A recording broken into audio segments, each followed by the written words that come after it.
Hello, good evening everyone. Today we are going to start FR regular batch. So first we'll go through the syllabus. Okay. So your institute has made minor changes in the syllabus. They have removed 2 topics. They have added 2 topics. Remaining syllabus is the same. Plus in the new syllabus you will have to also study MCQs. For old course MCQs are not there. So old course student can enjoy, they don't have to study the MCQ. So if you look at the objective of this FR syllabus, this is taken from the institute website only, that you have to understand the application of Indian accounting standard. So the focus of the syllabus would be Indian accounting standard, which in short we call it as Ind AS. That is the Indian version of IFRS. Indian version of IFRS is Ind AS. And by studying this syllabus, you will be able to understand how to apply Ind AS in the practical scenarios, and it will be very much useful for you after you qualify, because more and more companies will come under Ind AS.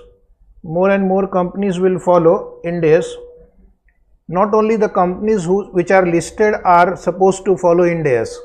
Not only companies which have net worth above 250 crores are required to follow Ind AS, but their subsidiary companies, associate companies, joint venture companies, partnership firm, they will also follow Ind AS. So the number of companies which are going to follow Ind AS will be more and more. When you go for the interview, you will be asked questions on Ind AS. Nowadays I find that the interviewer usually asks question on Ind AS and not much question on accounting standard, which you have studied in the intermediate syllabus. So what they have done this time in the new course, they have also written in point number D that you have to also develop understanding of certain accounting standard and solve problems in practical scenario where treatment is different in both the standards. So some knowledge of accounting standard will be required in some particular topics. You don't have to study all accounting standard. You have to study only few accounting standards, which I am going to tell you. So this is our syllabus. The syllabus is, first part of the syllabus is Introduction to General Purpose Financial Statement as per Ind AS. So which will first cover the applicability of Ind AS and the division 2 of Ind AS. These 2 topics we are going to start today and tomorrow. Then after that there is a theory topic which is Conceptual Framework for Financial Reporting. Conceptual Framework for Financial Reporting. Then we have Ind AS. Which are the Ind AS applicable to you? Ind AS 1, Ind AS 34, Ind AS 7. This Ind AS deals with basically presentation aspect. Then there are some Ind AS which deal with measurement of based on accounting policies. Here we have Ind AS 8, Ind AS 10 and Ind AS 113. Then there is one very big standard on revenue, and that is Ind AS 115, which is very different from your old accounting standard 9. There are many Ind AS dealing with assets and liabilities.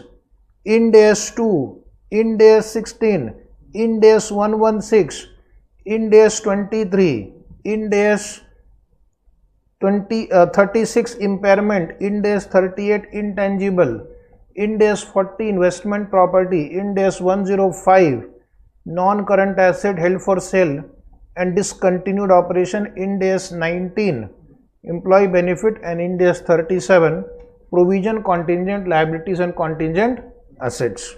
So long list of standard on assets and liability.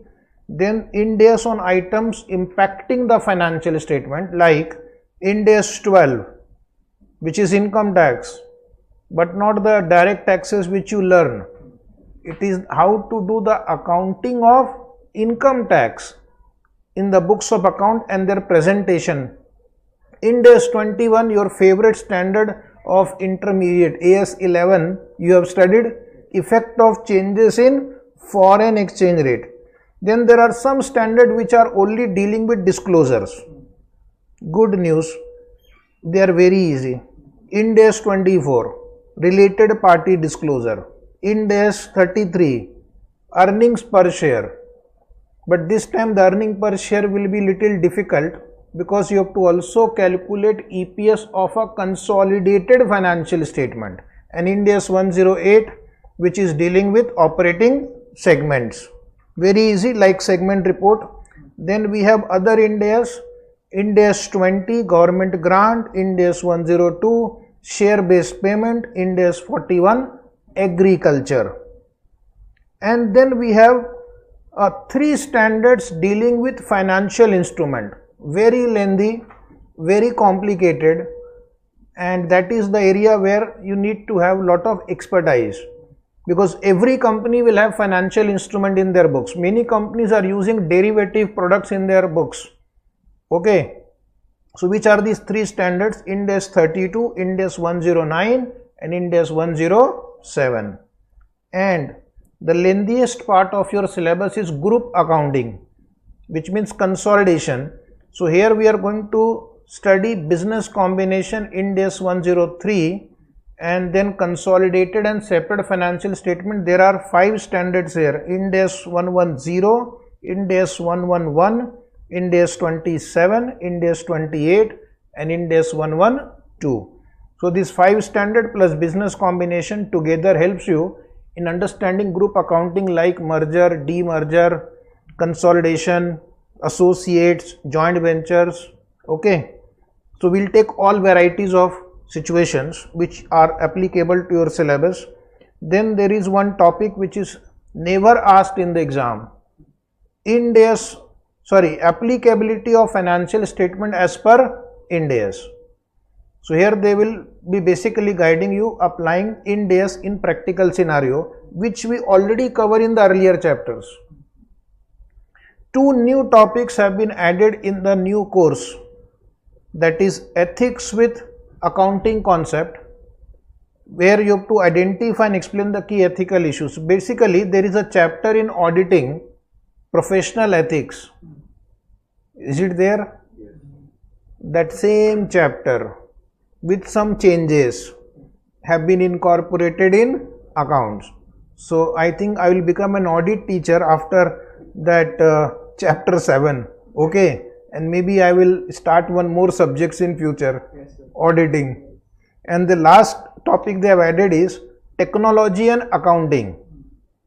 Technology and accounting, again a theory topic, evolving of accounting in the technological environment.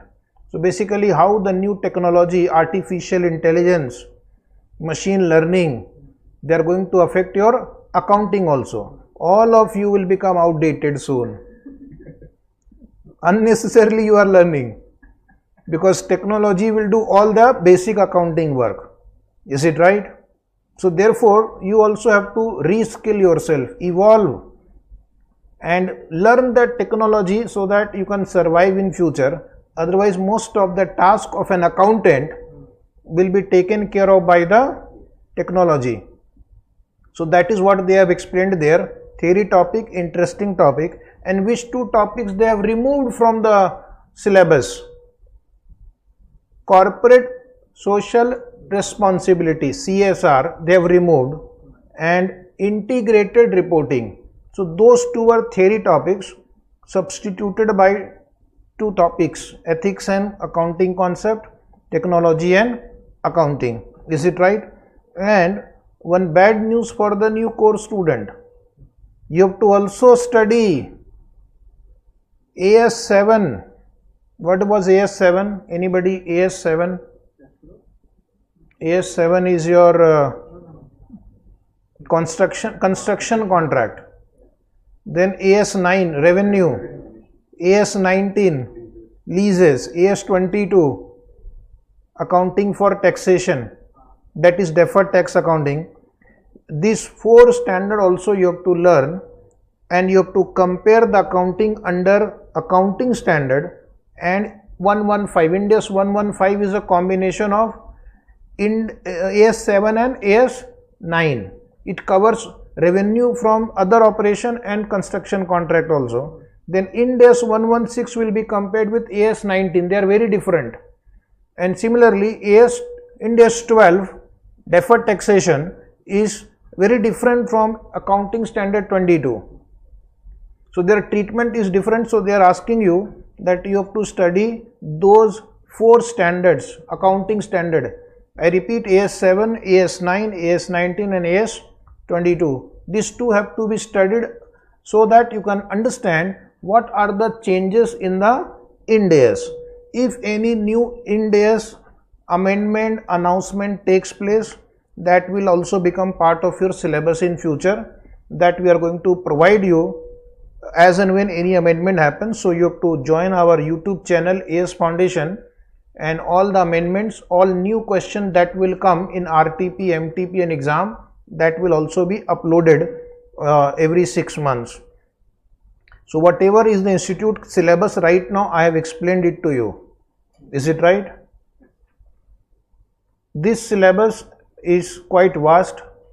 Considering the time availability, the syllabus is quite vast.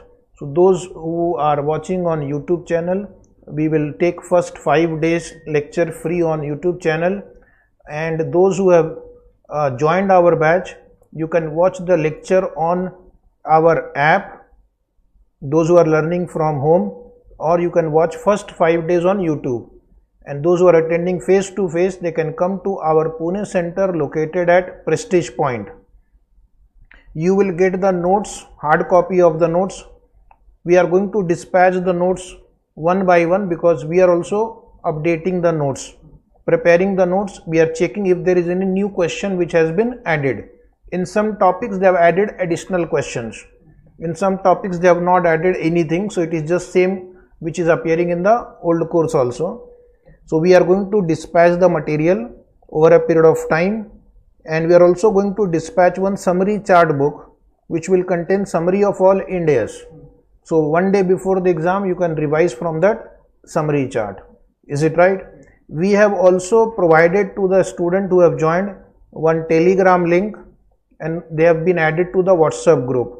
So we are going to communicate through WhatsApp group and Telegram channel. If you have any query, you can mail to me on my mail ID vinod_ca@yahoo.com, or you can WhatsApp to us on the WhatsApp number 97669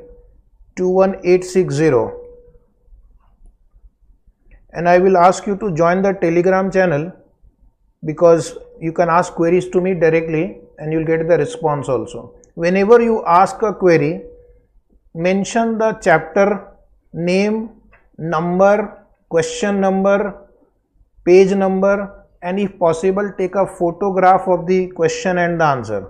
So you will get the immediate response. If you only write how did you get 255, I can't answer such questions. Okay. So those who have joined live and on YouTube channel, please, now we are going to start our first topic, that is introduction to Ind AS. Okay. Those who have taken the admission, we have dispatched you the first chapter PDF. So kindly download and take the printout. In the meantime, you will receive the book, hard copy of the book. We have already couriered the books to you. You will get it in next few days depending upon your location. But in the meantime, you can download the printout of the PDF of chapter 1 provided to you on your email. So tell me, how many of you have received the PDF? Those who have joined the batch, have you received the PDF? Just tell me yes or no. Student can chat on the app by typing your queries, and in case if you want to ask the query, then you have to tell me and I will unmute you and you can ask the query. We can hear your voice also. So have you received the PDF? Have you received the PDF, those who have joined the batch online? So the students have said yes, we have received the PDF. So you can keep the PDF also whatever is appearing on the screen is shared in your PDF also. You don't have to write, you have to focus on understanding. I am sure you will be able to understand. This is a very basic topic and usually they don't ask question on this topic. Usually they don't ask question on, but as a subject Ind AS, we need to understand the background of the subject. Plus in this chapter we will also see the applicability of Ind AS, the legal provisions of Ind AS, and we'll take some case studies to check the applicability of Ind AS. Very important, important for your interview also in future, right? Keep my book with you when you go for interview and revise the basics. You will definitely remember me. Okay, we have simplified your study material. It is not a copy paste of your study material. It is a much simpler version divided into small paragraphs and wherever possible point wise format. Very easy for learning.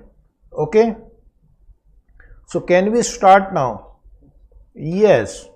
So first we'll see the background of Ind AS.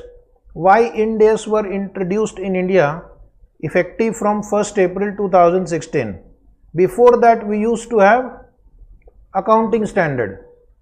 Sir, whether accounting standards still exist or they have been eliminated? Accounting standards still exist, because I get this question from a lot of people that if Ind AS is applicable, then the accounting standards are not applicable. Accounting standards are still applicable to certain types of companies which we are going to see in this discussion. What happens when every company prepares their financial statements in a different format using different accounting policy?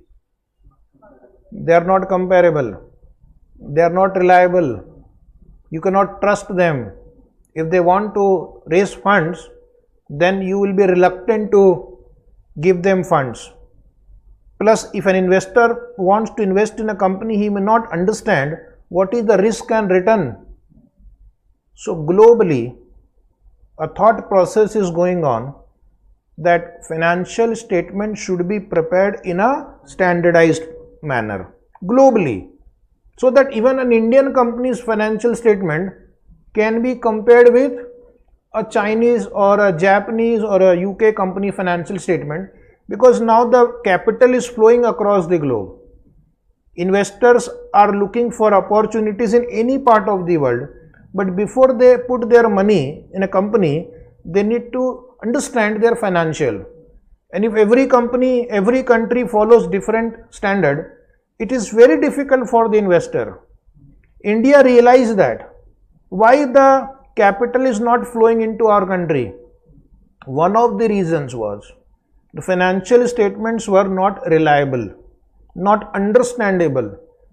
You may not be aware, but in financial statement there used to be heading like miscellaneous expenditure to the extent not written off or adjusted, and under that we used to have preliminary expense, discount on issue of share. Now foreigners don't understand this kind of heading. Is it right?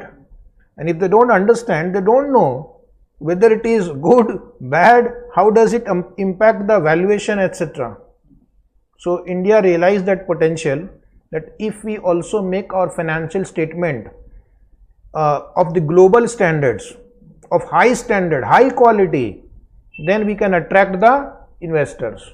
With that objective, Ind AS was introduced. So basically to prepare high quality financial statement on which investor will have a trust. And this process started long back. So we'll go as far as 1970. In 1970, Eurozone was formed. That means group of European companies. They came together. As you know, Europe has got many small sized countries. Some countries may have population of 20 lakh, 5 lakh, 50 lakh, 1 crore. In India, on a small area only, a part of the town may have more population than the entire country. Is it right? So Instead of having separate standard for each small country, they decided to have a common standard. Hence, for better coordination, Eurozone was formed, and this was the after effect of World War II. Then they formed a committee called IASC, International Accounting Standard Committee, was formed for common standard across Eurozone. So this was the old name of IASB. We will see what is IASB also. This was the old name of IASB. First name was IASC, then they changed it to IASB, and they started issuing standards which were recommendatory, because you can't force standards on different countries. So they are recommendatory, and the numbering system was IAS 1, 2, 3 until 41 was issued. In between, some standards were deleted also, which were replaced by new standards. So IAS stands for International Accounting Standard.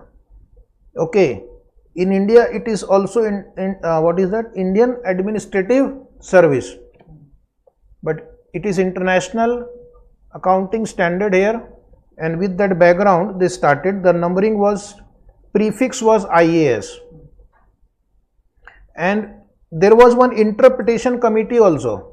If something is not clear in the standard, it was explained with the help of interpretation, and that committee was called SIC, Standing Interpretation Committee, Standing Interpretation Committee on IAS, so that if any doubt exists, they will clarify that. Just like in India, we also have accounting standard interpretation along with accounting standard. Then in 1983, another eventful year, over a period of time, the cross-border financial scams were increasing. Scam is a part of life. Okay, if you think we can avoid it, you are living in a different world. But we can reduce it. Okay, because data was not given in the financial statement, companies were committing frauds, investors were not aware only what is happening inside the company. So therefore, they thought that now we should have a Capital Market Regulator Association. So SEBI is one capital market regulator. Security Exchange Commission is a capital market regulator. So in different countries, you will have different market regulator. So what they do, they came together and they formed an organization called International Organization for Security Commission. IOSCO was formed. You don't have to remember any of this. I am just giving you the background. And then SEBI is also a member of IOSCO. This IOSCO has almost 90% of the world regulator as a member. So you can understand the importance of this. IOSC asked IASC to make standard mandatory. So now in 1970 it was recommendatory.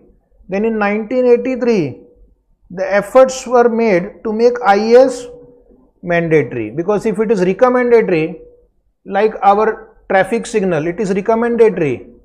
What happens on traffic signal if it is recommendatory? Please reply. Nobody follows that.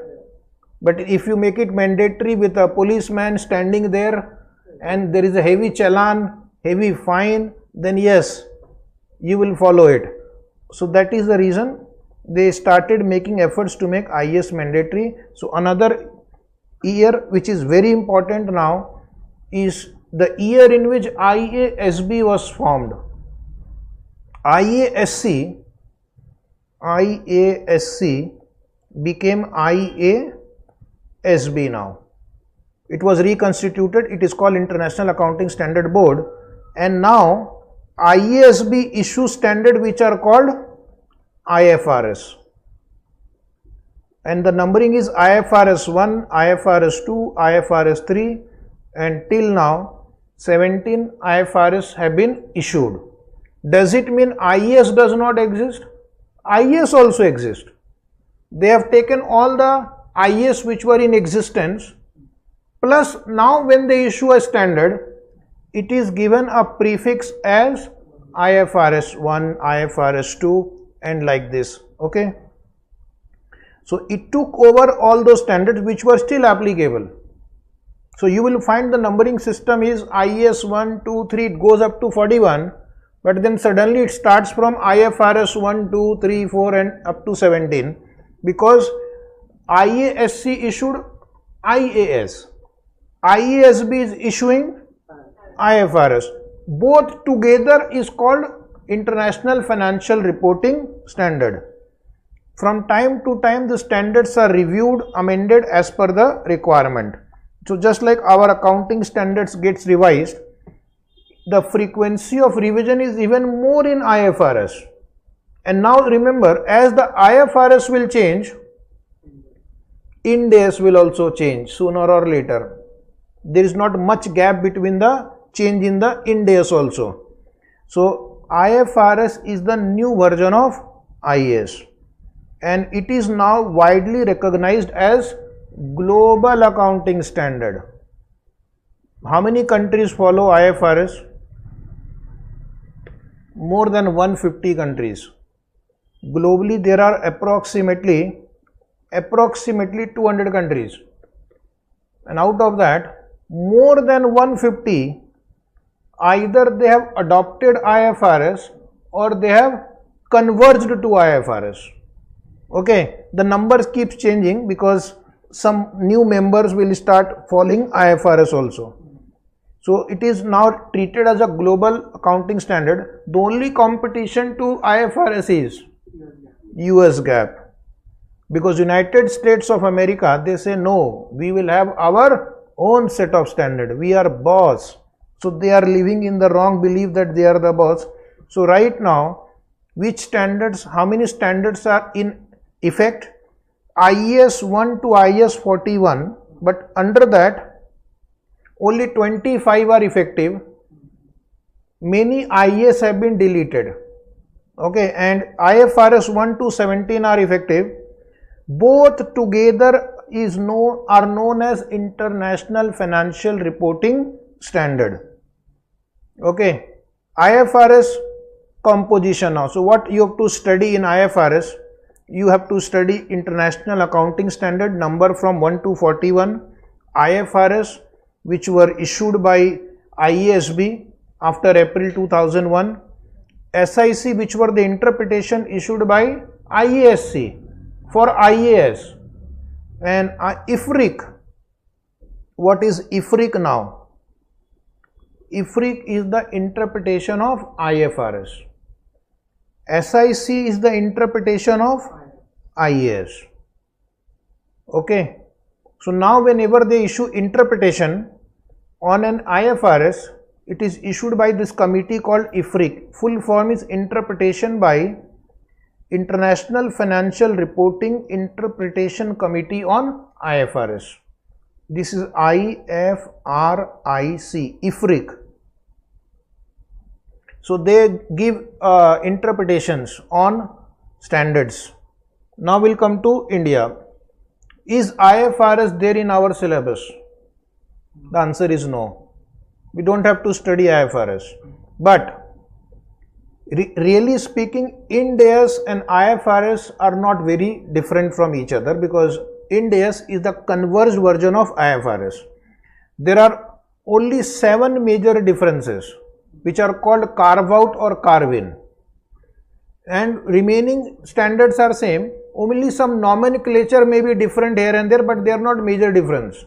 The major accounting differences are only few. So if you have studied Ind AS, you have studied IFRS also. If you study the differences, then you can also understand IFRS also. By studying Ind AS, you can appear for the diploma IFRS exam also with the differences that you know, plus their format of exam is slightly different. But you don't have to do any extra coaching. Trust me, we will cover lot of questions including some diploma IFRS question that you will not be required to undergo separate coaching for diploma IFRS immediately after your final exam. After, not before. You should also appear for diploma IFRS exam. Trust me, because that will add value to your CV. Is it right? Because companies are going global, so they require people who have knowledge of Ind AS plus IFRS. And over a period of time, the gap difference between IFRS and US GAAP will also not be much, because slowly and slowly this US GAAP body is also trying to follow the principles of IFRS. They sit together to formulate the standard now. So let us start with Indian scenario. 1981, the Institute of Chartered Accountants of India, they formed one body called ASB, Accounting Standard Board. It was motivated by IASC, because if you see in 1970 this IASC was formed. So in India also we started issuing recommendatory standard by forming ASB. So when they were issuing standard in the beginning, it was recommendatory in nature. How many standard ASB have issued? Do you know that? Intermediate, what was the last standard? Group 2, AS29. But you may not be knowing, they had also issued AS 30, 31 and 32, which later on they have withdrawn. So these three standards were on financial instrument, very complicated. India was not yet ready for adopting such complicated standards, so they have withdrawn it. So 29 standards are there, but out of that also AS6 is not there now, that is eliminated. AS8 has been eliminated. So AS6, AS8 have been eliminated. Initially AS was recommendatory, accounting standard was recommendatory initially. Okay, who are going to follow accounting standard? Accounting standards will be followed for general purpose financial statement of companies. Sir, what do you mean by general purpose? General purpose means it is not prepared specifically for a particular group. For example, if you go to take a bank loan, the bank will want the data in their format and you don't have a choice. You have to put the data in the format of the bank. Then that is not a general purpose financial statement. Or suppose you have to file tax return. So I think they ask you to give data in a certain format. But that is only for tax return filing. That is not general purpose. General purpose means it is not specifically meant for any particular group. So same financial statement can be used by shareholder, the investor, creditor, debtor, employee, management, and anybody wants. But remember, AS is also applicable for non-corporates. Some student will ask whether it is applicable for partnership, proprietorship. The answer is yes. It is also applicable for NGOs, non-governmental organization, or not-for-profit companies. That section 8 companies will also follow accounting standard.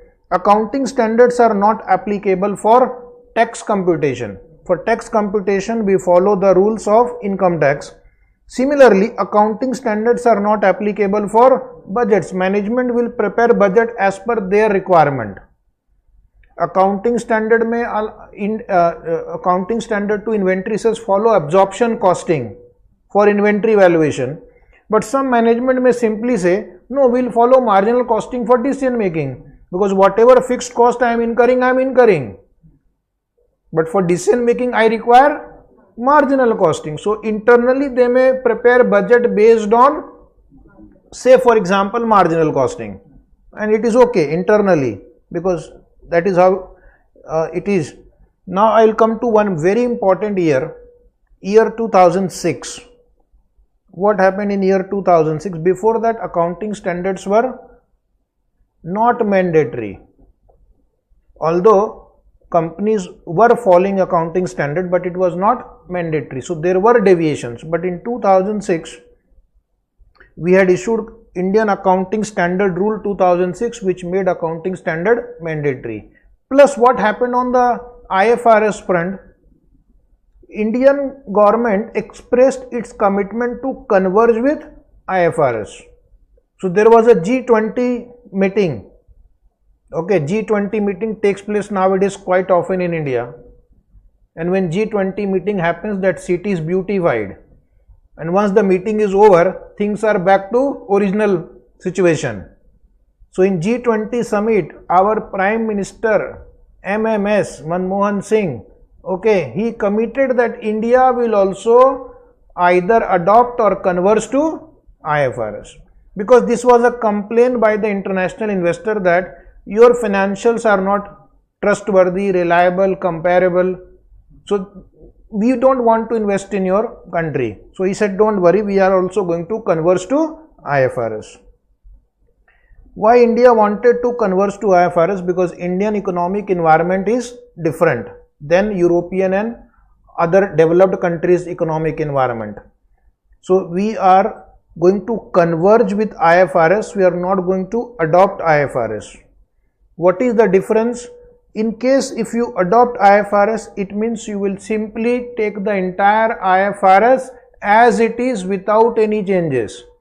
But if you converge with IFRS, you are going to make some modification to suit the Indian business and economic environment, legal environment also. For example, in Companies Act, they use the term balance sheet, but IFRS uses the term statement of financial position. So if the company is write statement of financial position and the Companies Act says company will prepare balance sheet, there is a difference. So we thought that instead of using the term statement of financial position, we will continue to use the term balance sheet. That was one example. Some small countries, even bigger countries also, who do not have enough resources to redesign IFRS, or for whatever reasons, they have decided to adopt.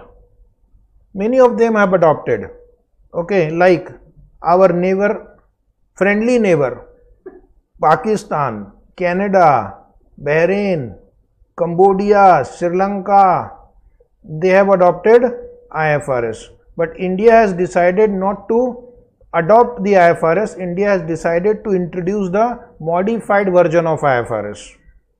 Sorry, modified version. Okay, so that is why it is called converged version of IFRS. One important event happened in this year.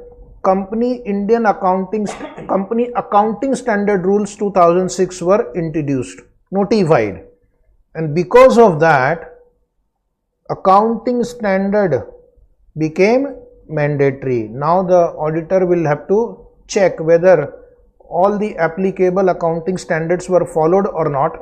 If not, he will write a what they call qualification. Is it right? One of the most important events happened in 2015, and in this year what happened? In this year they issued company Indian Accounting Standard Rule. Indian word is extra here. That means now they have given a roadmap. They have given a roadmap now that how Ind AS will become applicable in India. So MCA, under the recommendation of NACAS, National Advisory Committee on Accounting Standard, notified Ind AS, and the notification date was February 16, 2015. So now after that, companies have to follow Ind AS, who will fulfill the applicability criteria. To avoid confusion, remember, only those companies which will fulfill the applicability criteria will follow Ind AS. Some companies are allowed to voluntarily follow Ind AS, and some companies are not even allowed to follow voluntary Ind AS. For example, banks cannot follow voluntary Ind AS. Insurance companies cannot follow voluntary Ind AS, and certain NBFCs cannot voluntarily follow Ind AS. Okay, so we'll come to applicability part in a while. I hope you are enjoying. Any query, students who have joined online? Anoop, any query? Hari, any query? Okay, no problem. So we'll come to 2015. Ind AS were modified form of IFRS. So if they ask you in the question, in the interview, what is the difference between converged version of IFRS and adopted version of IFRS. Adopted means as it is. Converge means with some modification. Why modification? To suit the Indian legal, business, economic, political, social environment, but mostly legal and business environment. Okay. We have taken convergence approach. We have made some changes. The major changes are known as carve out or carve in.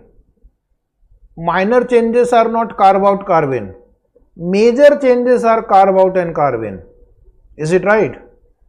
We will discuss what are carve out, carve in different chapters where we will come to that. I will tell you this is carve out and you will have to mark it.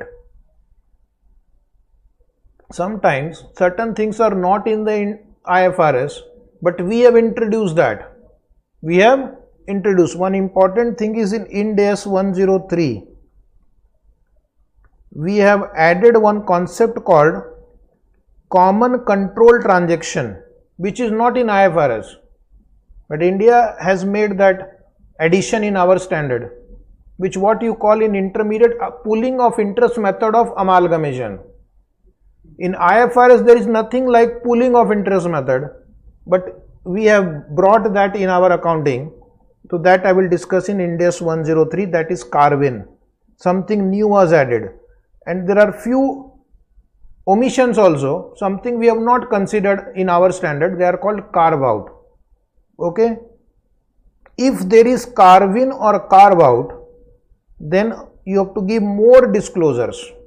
More disclosures will be required for carve out, carve in items.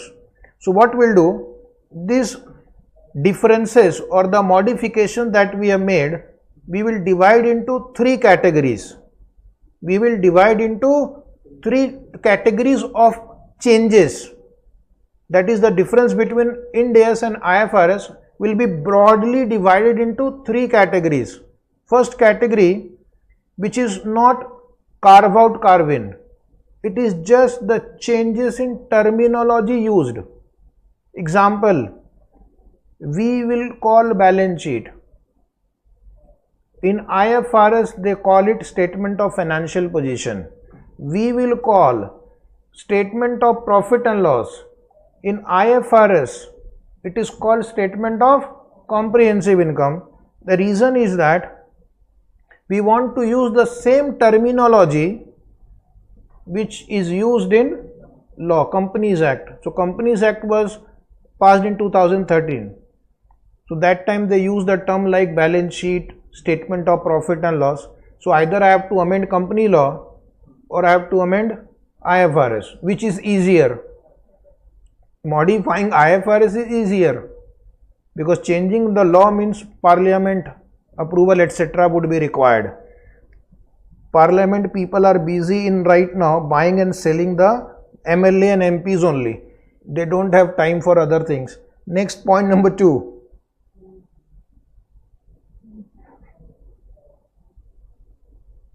Is removal of options in accounting principles and policies. Now in IFRS you have some places you have more than one options to choose from. Like for example, interesting example, there you can prepare a financial statement which will be based on either 1 year or 52 weeks. And now all of you know 52 weeks is not equal to one full 365 days here. In India we don't have that. We have to follow financial year starting from 1st April to 31st March of the next year. So here I am not giving you a choice. Another example is statement of comprehensive income. In India we have to prepare statement of comprehensive income in one format only. Okay, India. In IFRS you have two choices. Either you can prepare only one format which will contain the profit and loss and OCI part. OCI means other comprehensive income. Or you can prepare two statements. One will cover P&L account item and one will cover OCI item. So we have thought that we will not give two options. We will only continue with one single format. Is it carve out? or carve-in? The answer is no, because these are just cosmetic changes. This does not make any real change. Same figure will appear whether you write in one page or you write in 2 pages.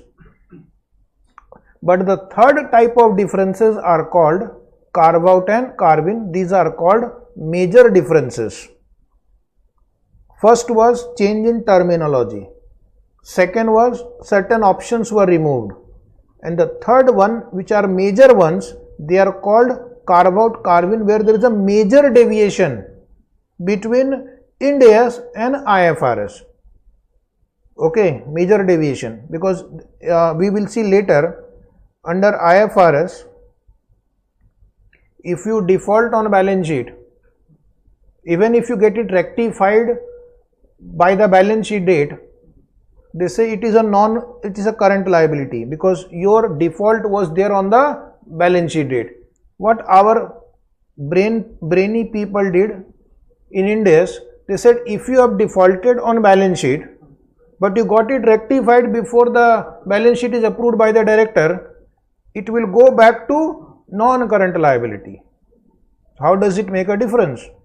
If it is a current liability, it will affect your current ratio, quick ratio, liquidity ratio. So lot of ratios get disturbed. Is it right? And getting further loan will become difficult. But India is a land of defaulters. We are going to protect our defaulters even on the balance sheet. Is it right? Don't write that. So this is just a device to protect even companies which have defaulted, but somehow by hook or crook they got it rectified by the balance sheet date, approved. And that managing people in India is very common job. Okay. And if you are connected to political party, it is even easier. So why carve out, carve in was made? Theory question for you, or even interview question, that why we had to make some changes. One is, as I am repeating again and again, Indian economic, business, political, social, legal environment is not same as European countries or other developed countries. Is it right? As I gave you the example of loan. In India, defaulting on loan is more frequent than other countries. India still have to raise funds. Okay, we don't have enough funds. So we have to ensure that our balance sheet does not contain certain item which might affect your ability to take the loan or funds from investor. So that is why political it is different in the industrial and economic environment. These are aimed at creating an acceptability to the converged accounting standard. One more thing, if you just make the companies follow IFRS as it is, they will be very reluctant, because they complain that our financials are getting disturbed because of your standard.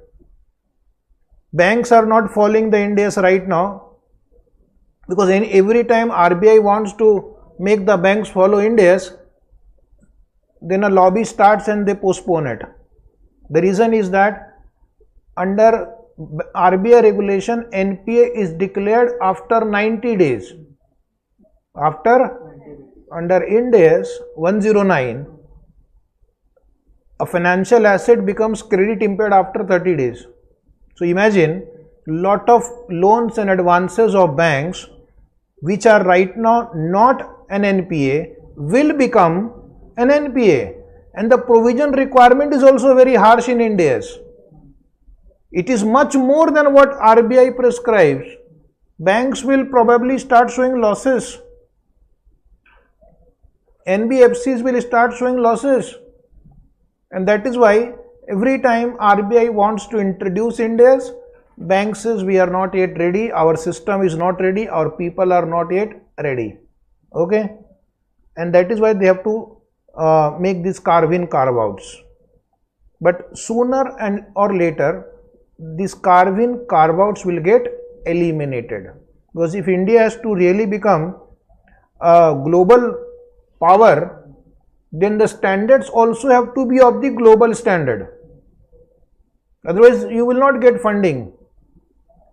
Many of my friends working in foreign banks, foreign equity research company, they say we don't understand your standard. Why it is different in this particular region? Okay. Second reason which they have given is a simple reason, that it will result into better presentation as per Indian environment. Third is, we wanted to remove options. Indians are already too creative without option. Yes or no? And what happens if you give them option? They will become more creative, making comparisons will become difficult. And this is a genuine reason for carve-in, carve-out. You will find some carve-in, carve-out in the Ind AS 101, which is called first time adoption of Ind AS. When you are shifting from, migrating from accounting standard to Ind AS, you will have to make lot of changes. Ind AS requires that you should make these changes from retrospective effect. Now see the problem. If you have purchased a property, plant, equipment 15 years ago, you will have to recalculate its carrying amount today as per Ind AS. And this is one example. There can be so many examples. Government loan can be there. Under old standard, we had a different method. Government grants are there. ESOP accounting is there. So they are giving you some relaxation, exemption and changes. And that is why carve-in, carve-outs are made. Otherwise, transition will become very difficult, especially for small companies who do not have necessary resources to do the transition. And if you hire experts, their fees is very high and they cannot afford it. So therefore, they decided that first time we will give you lot of relaxation. Okay. Next paragraph is convergence with IFRS. I repeat, this paragraph again says we have decided to follow convergence route, not the adoption route. Okay, that means we are going to make certain changes as per Indian economic and legal environment. Like one example I have given, balance sheet instead of statement of financial position. And one more minor change is there in Ind AS 1. Instead of using the term true and fair, we can use the term presented fairly. Okay. Or in IAS 1 it is presented fairly, but you as a student are used to this term true and fair. So we have made some cosmetic changes, but these changes will not make it adoption. Okay, these changes will not make it carve out also, carve in also. So Ind AS is, you can say, modified version of IFRS, right? Some country like Hong Kong and China, they have also converged with IFRS. We are not the only one. Okay. So those countries which think that no, we need to make some changes in the IFRS, they have decided to converge. Why IFRS has been converged, or why did we decided to follow Ind AS? Is it right? Why don't we simply continue to follow accounting standard? Global requirement, standardization. Suppose this is a room. In this room there are 4 persons. One is Indian who can speak only Hindi. In this room there is a Chinese who can speak only Mandarin, Chinese language. Then there is a German person who can speak only German, and there is a US person who can speak only English. How will they communicate? How will they communicate? They can't communicate. They will not trust each other. Okay. They can misinterpret each other if they talk in sign language. But if all of them follow a common language, let us say English, then each of them can understand each other. Same goes with the standards. If every country follows their own set of standard, then nobody will trust each other. Nobody will rely, no financial statement will be reliable. Funds will not flow smoothly. Or every time you have to convert your standard into the standard of the other party who can understand it, and imagine how much time, energy, cost that will involve. If you are working in the finance department or accounts department of a company which has got multiple subsidiaries in different countries, you understand the problem. Different subsidiary prepare financial statement in different currencies, different standard, and then you bring them under your standard. It takes a lot of time. And imagine if you are a listed company, quarterly reporting is required, so the same exercise you have to do 4 times. Is it right? So that is why we require a standardization. You can simply take financial statement of an Indian holding company, Chinese subsidiary, only you have to convert the foreign currency into functional currency, for which we have a standard and which is very simple also, and then you can easily consolidate. But if you have to change entire balance sheet, P&L account item, then it is really going to be complicated. So that is why a single set of standard will enable internationally to standardize training and assure better quality on a global screen. So second reason is comparability. We can compare financial statements of 2 companies which are in 2 different countries now. That is one of the big advantage for the investor. Third is why India decided to converge to IFRS is we want funds. It is not enough. Indian investors do not have deep pockets which foreign investors have, but foreign investors have conditions. We will give you money, but I want financial statement as per IFRS. So that is why we have to convert, so that we can attract global capital, and in a sense it will become beneficial to regulators also. Okay, while making policies, while doing taxation calculation. So if you have a subsidiary abroad, if they also follow the same standard, you also follow the same standard, it will be easier for the regulators to do the planning, analysis, formulation of policies, tax policies and other things. Otherwise they are also confused. And one of the major reasons why we decided to converge is consolidation.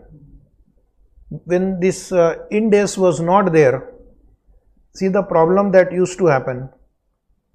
We were an Indian parent company, and this has got subsidiaries in USA, say Japan or UK, Germany. They are following German GAAP, it is following UK GAAP, it is following their own Japanese GAAP or something, US GAAP. Each of these subsidiaries will prepare the financial statement in their GAAP. They also have to prepare financial statement as per Indian GAAP, so that the Indian parent can consolidate them. Imagine the difficulty. It's a listed company, so same exercise they have to do 4 times in a year. They will require experts to do this conversions. Is it right? And some of the investors, they insist that this conversion should be done by big 4 companies, KPMG, PwC, E&Y and like that, Deloitte. But these big 4 companies come with a big price tag also. Their fees is also very high. Probably you will not be able to afford it. What if all of them follow same standard? The consolidation will become easier, faster, less effort will be required. I have seen this finance people sitting till 12 o'clock at night, 11 o'clock at night and just doing this consolidation thing only. Okay. So that was lot of efforts required. Now we'll come to process of development and finalization of Indian standard, Indian AS. So just quickly we'll go through it. Such questions are not asked in the exam, but because it's a part of the syllabus. So in India, the process starts after the IASB, International Accounting Standard Board, issues an IFRS or updates an existing one. We don't issue new IFRS on our own. Only if something is new in IFRS or some amendments in IFRS, some updates in IFRS, then only our institute will become active. They can't do anything on their own. Of course, some carve in, carve out they can make, and in some cases.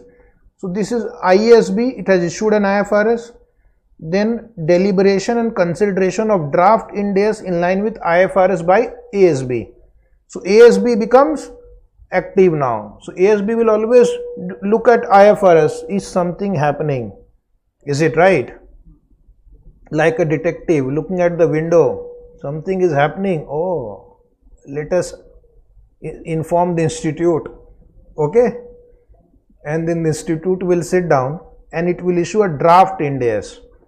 Draft means their first version, not final version, which is based on IFRS, and then it is circulated to the council member of the ICI and also specified outside bodies like SEBI, then CA and AG, Controller and Auditor General, CBDT, Central Board of Direct Tax, even RBI, Company Secretary Institute.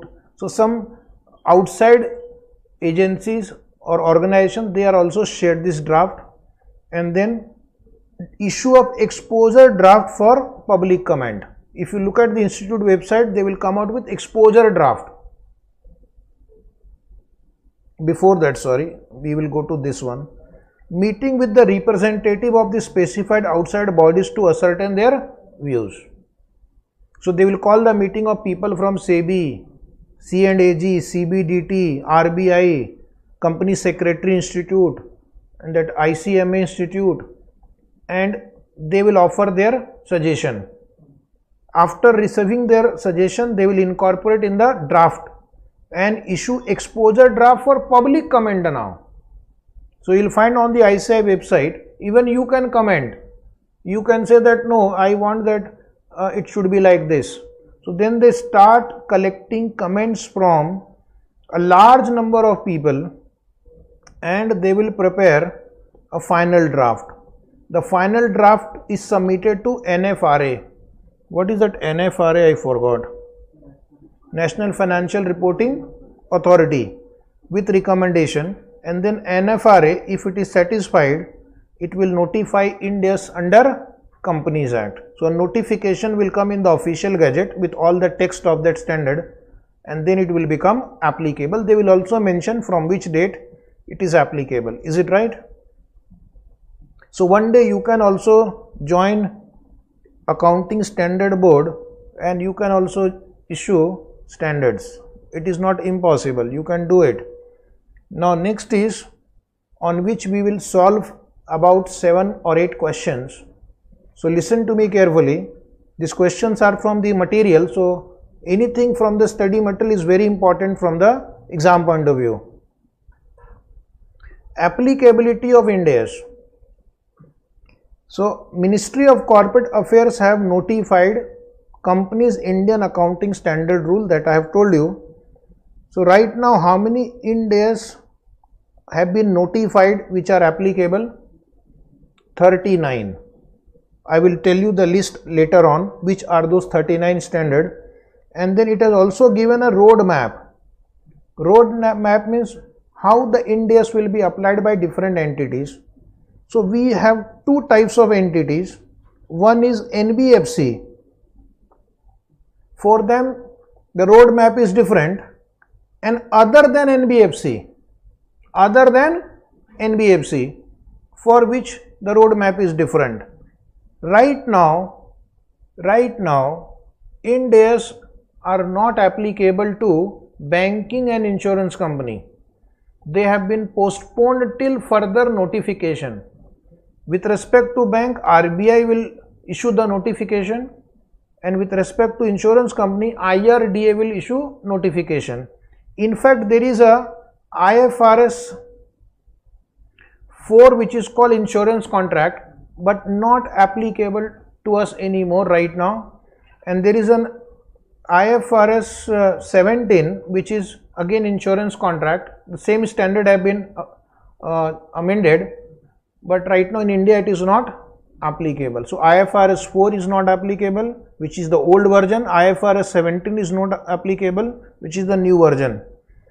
In India, the standards were made mandatory on a phase-wise approach. What is phase-wise? First, they will make applicable to listed and very big companies, then to the next level of companies. If you make it applicable to everybody at a time, it is little difficult to apply. Companies should also be ready, right? Now, in your syllabus, they have mentioned about phase 1, but that phase 1 has become very old now. Phase 1 started from 1st April 2016. Is it right? Following companies were covered under phase 1 for accounting period beginning on or after 1st April 2016. That means in India, Ind AS actually started from financial year starting on 1/4/16, but that is not enough. The year ending date for this will be 31st March 17, but for comparison purpose, you have to also give a financial statement of 15/16, plus in the first year when you apply Ind AS, you have to give one opening balance sheet also. So really speaking, you have to start working from much earlier date so that you can prepare one opening balance sheet on 1/4/15, comparative balance sheet on 31st March 16, and the balance sheet of that financial year on 31st March 17. Is it right? Which companies were covered in phase 1? First is, in simple terms, listed company or company in the process of listing. How to remember? Listed or in the process of listing, whether in India or outside India, and word underline, and having net worth of 500 crore or more rupees. So listed or in the process of listing, plus it should have net worth exceeding 500 or more than 500 crore. We have to check net worth will be calculated on which date. For that there is another discussion. Net worth should be calculated on which date? I will tell you that. That is pending from my side. And second question is, what is included in the net worth? What is included in the net worth? And net worth should be calculated on which date? Because net worth will change every day. If today I earn 10 rupees profit, my net worth will today be higher by 10 rupees compared to yesterday. Then this is my first. So listed or in the process of listing plus net worth equal to or more than 500 crore. Second is companies other than those covered by clause A above and having net worth of rupees 500 crore or more. So this means it is not a listed company. Other than listed company, you can say unlisted company whose net worth is 500 crore or more. Because if it is listed and more than 500 crore, it will get covered under first clause. Not only that, your holding company, your subsidiary, joint venture or associate companies will be also covered from that date. So if suppose this is X, it is listed plus net worth more than equal to 500 crore, it is applicable. It has a parent company Y, irrespective of the status of parent company. Parent company may be unlisted, net worth 2 rupees only, 100 rupees only, still applicable. It has a subsidiary A, applicable. It has an associate B, applicable. Joint venture, applicable. Subsidiary, associate, joint venture, they will also start following Ind AS. So Ind AS is like coronavirus in a family. Ind AS is like coronavirus in a family. If one person is affected, all family members get affected. Is it right? So that was phase 1. So phase 1 I will revise. Listed company or in the process of listing plus net worth equal to or more than 500 crore, or unlisted company with net worth more than 500 crore, and if you are a subsidiary, parent, associate or joint venture of either of the above two companies, then you have to follow Ind AS. Why these companies have to follow Ind AS? Because in order to consolidate, all the financial statement which we are consolidating should be based on same standard. On that we have lot of questions also for the later part. If you are consolidating A and B, their financial statement should be based on same standard. Is it right? Now let us come to phase 2. Phase 2 means the company which are covered, following companies were covered under phase 2 for accounting purpose for period beginning on or after 1/4/2017, and they will have to give a comparative of 31st March 17. So their financial statement will be 1/4/17 to 31st March 18. Comparative will be 1/4/16 to 31st March 17, and opening balance sheet will be given, will be 1/4/16. So companies actually started working on Ind AS 2 years in advance only. Is it right? Those which they knew that we are close to following Ind AS, they started working on this 2 years in advance. Because to prepare a balance sheet on 1/4/16 also you need the data of 15/16. Is it right? So which companies were covered? Companies whose equity or debt securities are listed or in the process of listed on Indian Stock Exchange or outside India, and having net worth of less than rupees 500 crore. Understood? What is the difference here? In phase 1, listed plus net worth should be greater than or equal to 500 crore, but in phase 2, listed but net worth is less than, that means only listed company. All listed company will get covered now. So in short, now current situation is all listed companies are covered, because even if their net worth is 0, still they are covered. It is less than 500 crore. So they could have, I think they should have simply drafted it as all listed company or in the process of listing. Anyway, now next is companies other than those covered in A above, that is unlisted company having net worth of rupees 250 crore or more but less than rupees 500 crore. Is it right? So they could have just written more than 250 crore. Okay. So now in current situation you have to just remember like this: listed company and net worth more than 250 crore. Any company whose net worth is more than 250 crore, although there are few exceptions like NBFC, bank, insurance, we will see. Okay. And as I said earlier, they are holding subsidiary, associate and joint venture, they will also have to apply Ind AS. So summary of applicability I have written in the small box. This is for, write in bracket, not a finance company, not an NBFC, right? This applicability that we have seen is applicable if the entity is not, an NBFC, because for NBFC the roadmap is different. So this summary I am going to read now is applicable to companies other than NBFC, banking and insurance. Understood?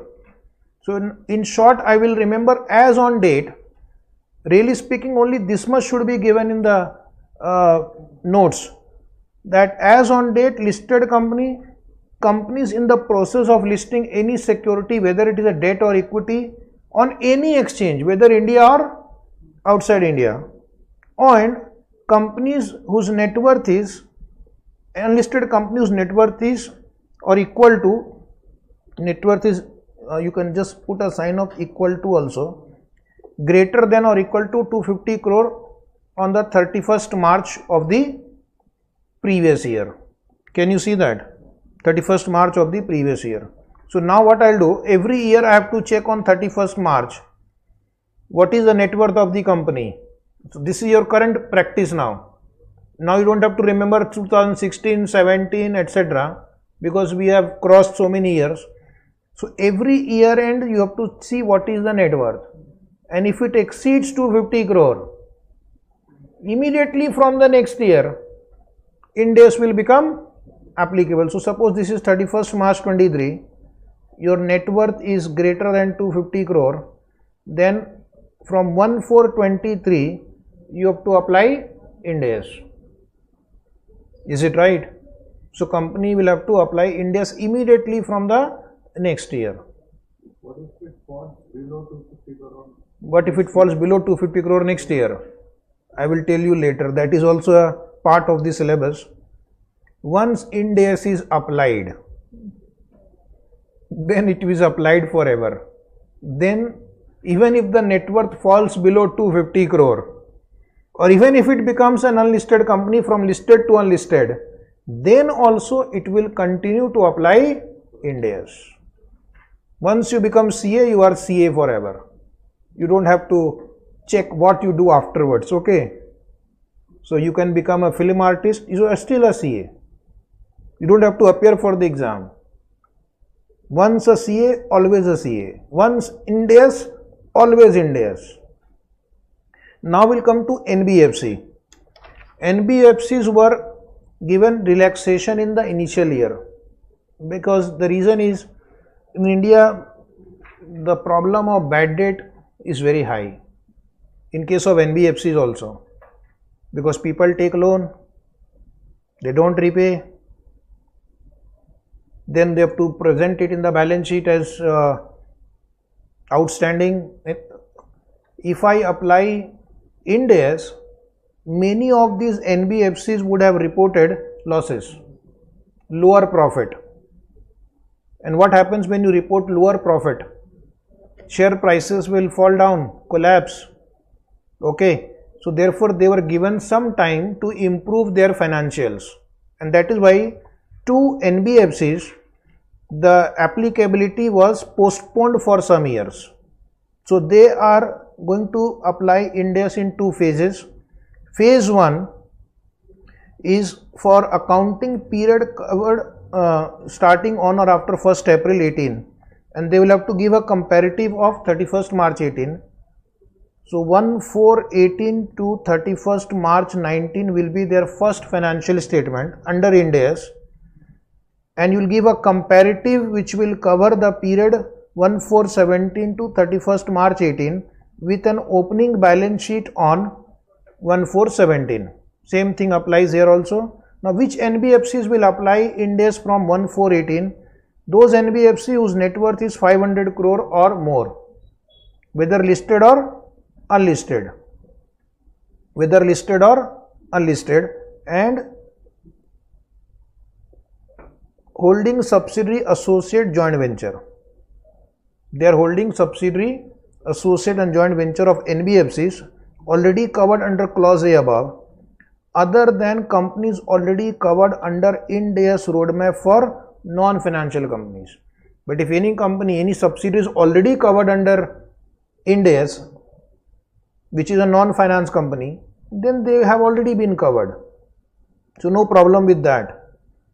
But what about phase 2? Phase 2 means accounting year starting on or after 1st April 2019. So this company will have to present financial statement covering the period 1st April 19 to 31st March 20.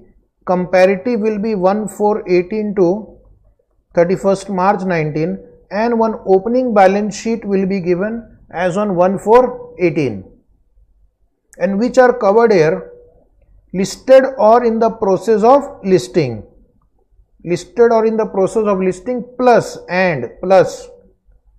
net worth less than 500 crore rupees, because if net worth is more than 500 crore, they are already covered under phase 1. And then they are saying NBFCs that are unlisted having net worth of 250 crore or more but less than 500 crore.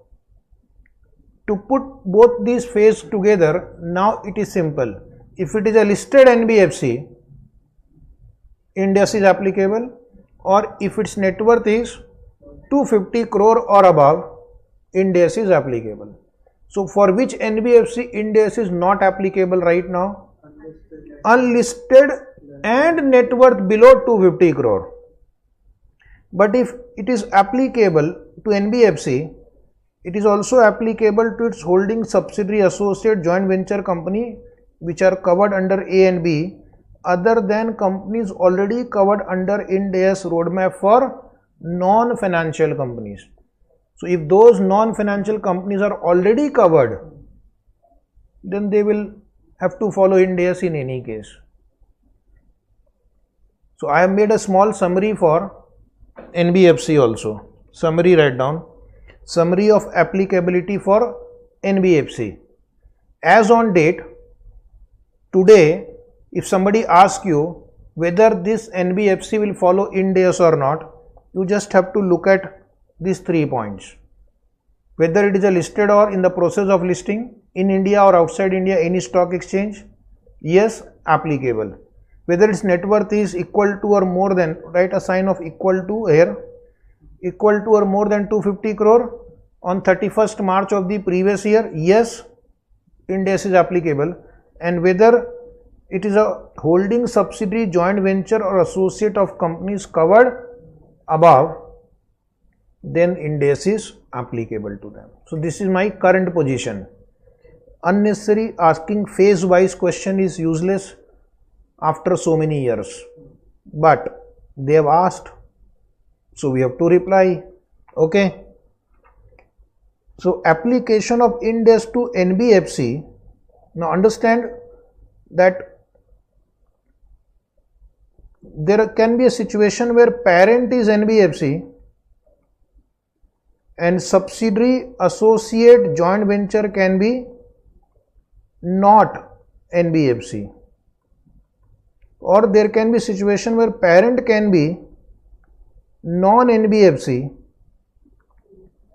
but subsidiary, associate, joint venture can be NBFC. So how do you deal with that? Because if it is an NBFC, then the Ind AS will be applicable only from 1/4/18 or 1/4/19. But then if the parent is a non-NBFC and subsidiary is an NBFC, what the NBFC will do? Whether it will apply Ind AS or not. Is it right? So this question will be answered now. Application of Ind AS to non-finance company whose parent or whose subsidiary or associate or joint venture is a NBFC. So see one by one. And the problem will be there because the applicability date is different for NBFC and for non-NBFC. But I think now that problem should not be there, because that problem would have come in the earlier years, around 1920, 1819. But in 23, 24, 25 such problem will not arise, because now they have to follow Ind AS. Anyway, let us see. The date for application of Ind AS to NBFC is not aligned with that of that date of application of Ind AS to non-finance companies is not aligned with that of NBFC. We have already seen. Hence, it has been clarified in the notification that the company shall apply accounting standard or Ind AS on the basis of the respective standard applicable to them. On the basis of respective standard applicable to them. So I am going to take two situations. Case A, you can underline this portion, case A, which I have written in red font on the screen, where an NBFC is a parent. NBFC is a parent at ultimate level or intermediate level and prepares CFS as per accounting standard. CFS is prepared as per accounting standard. As per accounting standard means not as per Ind AS. And its subsidiary, associate, joint venture. So I will write SAJ, either subsidiary or associate or joint venture, are non-finance company. These are non-NBFC. Are required to prepare financial statement as per Ind AS. Oh my God. Parent company is an NBFC. Parent company NBFC is not following Ind AS. Subsidiary or associate or joint venture which are non-NBFC, they are following Ind AS. So now the question is, in the earlier part of the discussion we have seen, if Ind AS becomes applicable to one company, its parent will also follow Ind AS. But this time the parent is NBFC, not yet covered by the roadmap. Not yet covered by the roadmap. Then what will you do?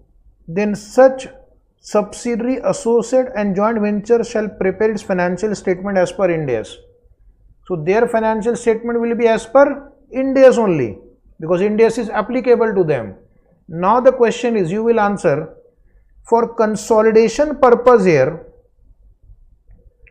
whether Ind AS will be consolidated here or they will have to prepare one more set of financial statement which is based on AS, or whether NBFC should follow Ind AS. NBFC can't follow Ind AS, okay, unless it falls under roadmap. So this clarification is that such subsidiary, associate, joint venture has to provide the relevant financial data in accordance with accounting policy followed by the parent company for consolidation purpose. Oh my God. So this subsidiary will prepare two sets of financial statement. One as per Ind AS, because Ind AS is applicable to it, and one as per accounting standard or the accounting policy followed by NBFC parent company, so that NBFC parent company can consolidate. Is it right? So Anup, who is attending online, he also said one more set will have to be prepared. So if the institute gives you this case study, then this is the answer you will have to write, that it will have to prepare two sets of financial statement. Okay, now reverse question. When a parent company is a non-finance company, parent is a non-NBFC, it is covered under Ind AS and it has an NBFC, a subsidiary, associate or joint venture NBFC. The parent has to prepare Ind AS compliant. So of course parent will prepare Ind AS compliant because it has come under applicability. But what about the NBFC? An NBFC subsidiary, associate or joint venture has to provide the relevant financial data in accordance with the accounting policy followed by the company for consolidation purpose. So this NBFC will have to prepare two sets of financial statement now. One as per accounting standard for their own purpose, because they are not yet covered by the roadmap. If they are also covered by roadmap, then there is no problem. If both are covered by Ind AS, then where is the problem? The problem is that NBFC is not covered. So NBFC will prepare one financial statement as per accounting standard and one more financial statement as per Ind AS, only for the purpose of consolidation. Okay. only for the purpose of consolidation, because parent company cannot follow AS once Ind AS is applicable. Parent company cannot follow accounting standard if Ind AS is applicable. So the subsidiary has to give financial statement under Ind AS for the purpose of consolidation. Is it right? It implies that NBFC subsidiary, associate or joint venture in such case shall continue to prepare financial statement under AS. So their life will be little miserable here, because they have to prepare accounting standard based financial statement also and Ind AS also. One student is asking whether class notes is available for sale, can be used in the exam. Yes, you can use class notes for exam purpose. And good evening to everybody who has joined now or little before. Okay, thank you for joining. So let us solve question 1. Good news, answer is printed. You don't have to write the answer. We will discuss the answer and you will read the answer on your own. Ready? Source of the question is study material of the institute, and I expect such question can be asked for 4 marks, although the chances are less, but it is not 0. Okay. As per the roadmap, Ind AS is applicable to company X from the financial year 17-18. X will follow Ind AS from 17-18. Company X, non-finance company. So it is a non-finance company. I will write non-NBFC. Is a subsidiary of company Y, which is NBFC. So Y is an NBFC and Y is the parent, and this X is a subsidiary non-NBFC. Company Y is an unlisted NBFC. Y is unlisted NBFC having a net worth of 400 crore. Having a net worth of 400 crore. What will be the date of applicability of Ind AS for company X and company Y? What will be the date of applicability of Ind AS for company X and company Y? So company X is already given in the question. So it will apply from 1/4/17. And what about Y? Net worth is 500 crore, but it is an unlisted company. So can it apply Ind AS from 1/4/18?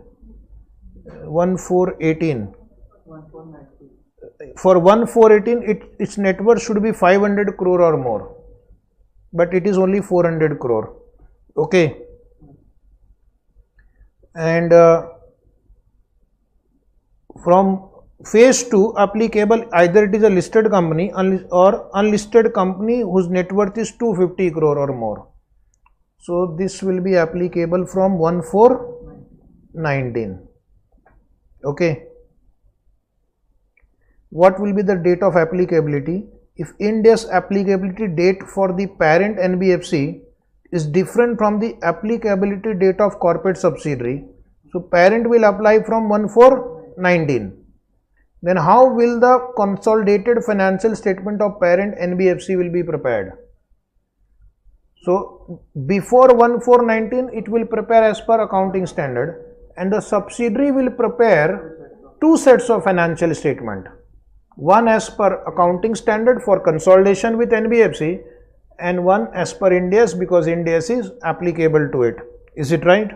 So can you just read the answer on your own? Just read the answer on your own. I will have some H2O. H2O means water.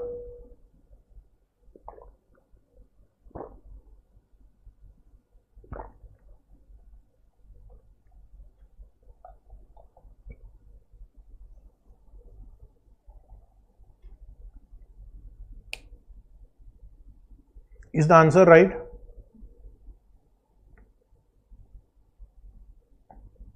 Same answer is printed here. So if your concepts are clear, you will be able to solve. And such chapters will require revision because dates are important. Many students may not be able to remember the date. Now, a very important paragraph appearing is how to calculate net worth. Because by adding something, you can increase or decrease the net worth. So they have made it very clear what will be included and what will be excluded in the net worth, and we can expect a question, numerical question here, which I am going to take also. So net worth, I have simplified the wordings of the standard for you. You will take equity share capital. You will take preference share capital if it is treated as equity.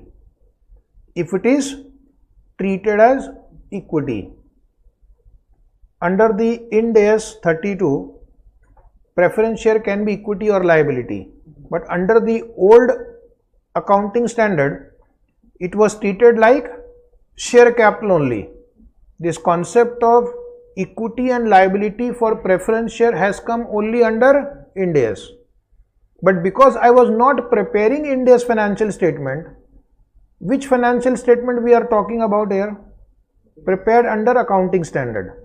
Because we are checking applicability of Ind AS, so it means the company is not following Ind AS. So preference share, securities premium will take, free reserve we will take, which are available for dividend. What about capital reserve? Capital reserve arising from grant received on promoter contribution. In our accounting standard of intermediate syllabus, there was AS 12, which is called accounting for government grant. Under that standard, you have studied grant in the nature of promoter's contribution or grant which are in the nature of capital subsidy. They are directly credited to capital reserve. If the capital reserve is grant in the nature of promoter contribution, you have shown under accounting standard 12, that will be considered, but other capital reserve will not be considered. Other capital reserve will not be considered. Then minus accumulated losses and deferred expenditure.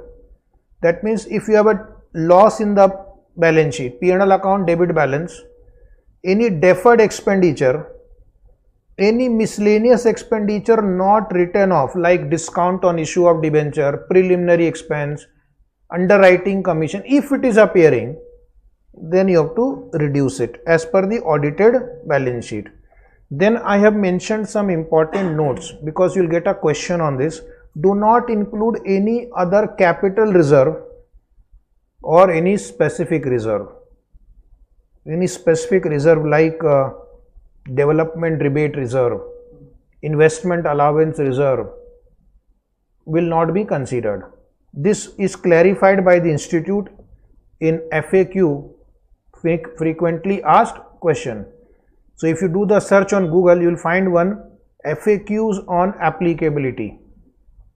Then do not include reserve created out of revaluation of assets. So revaluation reserve will not be considered. Do not include reserve created out of write back of depreciation or amalgamation.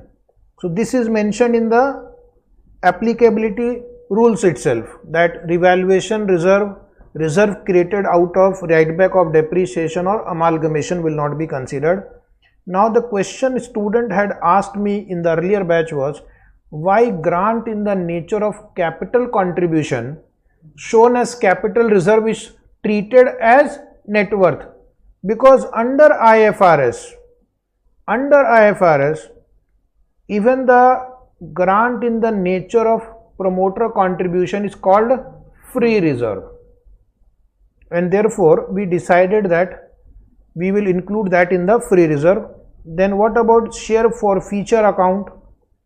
In foundation course there was some share forfeiture account. Share issued, party did not pay the call money, we forfeited. So share forfeiture account is not included if appearing on the balance sheet. Next question is whether net worth will be calculated on standalone balance sheet or consolidated balance sheet. Yes, it has to be standalone balance sheet, because first we have to check the applicability to a single company. Okay. Next question is, one student had asked also, what if the net worth falls below the prescribed limit or if the company becomes a listed company? Once you have followed Ind AS, okay, then an entity will be required to follow Ind AS for all subsequent financial year, even if the net worth gets below 250 crore or it gets unlisted. And next is, when will you calculate the net worth? So right now we will calculate net worth on the last day of the previous year as per the audited financial statement. So every company other than banking and insurance company will have to check their net worth on 31st March every year. And the moment if you find it exceeds 250 crore or more, then immediately from the next year Ind AS will become applicable. Examples: company which meet net worth criteria for the first time on 31st March 2023 will apply the Ind AS from financial year 2023-24. Then some more question from the institute and FAQs. Whether private limited companies are required to follow Ind AS? Yes. If they follow, if their net worth is 250 crore or more. Whether Section 8 companies are required? Section 8 means those companies which are not for profit. The answer is again yes, if their net worth is 250 crore or more, or if they are listed. Then can a company voluntarily adopt Ind AS? The answer is yes. But insurance company, banking company, NBFCs which are not covered under roadmap, they are not allowed to voluntarily adopt Ind AS. And remember, once you adopt even voluntarily Ind AS, then later on you cannot revoke. Is it right? You can't follow Ind AS in 1 year, accounting standard in another year. That is not allowed. So think carefully before you voluntarily adopt Ind AS. Think carefully. Okay. Is Ind AS applicable to government company also? The answer is yes, if they meet the applicability criteria. So private, government companies, Section 8 companies does not matter. NBFCs also cannot voluntarily. NBFC also cannot voluntarily follow Ind AS. NBFC, insurance and banking companies will not voluntarily follow Ind AS. I have mentioned in the notes somewhere. Every query that you have in mind is there, but we'll go line by line. Now, one paragraph I am reading now, which I believe is a wastage of time. Then, sir, why are you wasting time? We are the slave of the syllabus. Okay. So, we have to follow that. When will net worth be calculated? This question was important in the earlier years. In 15, 16, 16, 17, 17, 18. That time this question was relevant. When will net worth be calculated? If you ask me today, when will net worth be calculated? We have to take the last date of the previous year and it should be an audited financial statement. But in the earlier phase 1, phase 2, this important discussion was relevant. So let us read. Taken from your study material, net worth will be calculated in accordance with the standalone financial statement of the company. So that we have already discussed. And when will you take the net worth? If it is an existing company, then we'll take the net worth on 31st March 2014. And if the net worth on 31st March 14 exceeds 500 crore rupees and it is a listed company, then it will become applicable. Or if it is an unlisted company but the net worth is more than 500 crore on this date, then also Ind AS will become applicable to you. Or the first audited financial statement for accounting period which ends after that date, or we can take the net worth on first audited financial statement for accounting period which ends after that date, means we will take 31st March 15. We can take 31st March 15 also, or any other date between these two dates. Suppose a company may not have 31st March as year ending date. Okay, if its year ending date is 30th June, then I can take 30th June also. And then what about companies which were not in existence on 31st March 14? Possible? The company was incorporated on 1st April 14. So then this you can't apply. Then I will apply this one. For companies which are not in existence on 31st March 14 or an existing company, or suppose it was not fulfilling the threshold of net worth on this date, then existing company under any of the threshold specified in Ind AS applicability threshold above for the first time after 31st March 14. So any time you may fall after 31st March 14, the net worth shall be calculated on the basis of the first audited financial statement ending after that date in respect of which it meets the threshold specified. So if suppose a company meets net worth criteria on 31st March 15, then also it will start applying Ind AS, and Ind AS first phase is 1/4/16. If its financial statement meets the requirement on 31st March 16, then also it will start applying from 1/4/16. Earlier there used to be a question, can we apply voluntarily Ind AS before 1/4/16? The answer is no, because in India the Ind AS will become applicable only from 1/4/16. But this question after so many years have become useless now. But when this Ind AS was introduced in India, that time some companies thought, can we apply in 14/15 itself or 15/16 itself? The answer is no. You can't apply before that date. Then what about NBFC? For NBFC I can't use the same date, because for NBFC the first phase itself is 1/4/18.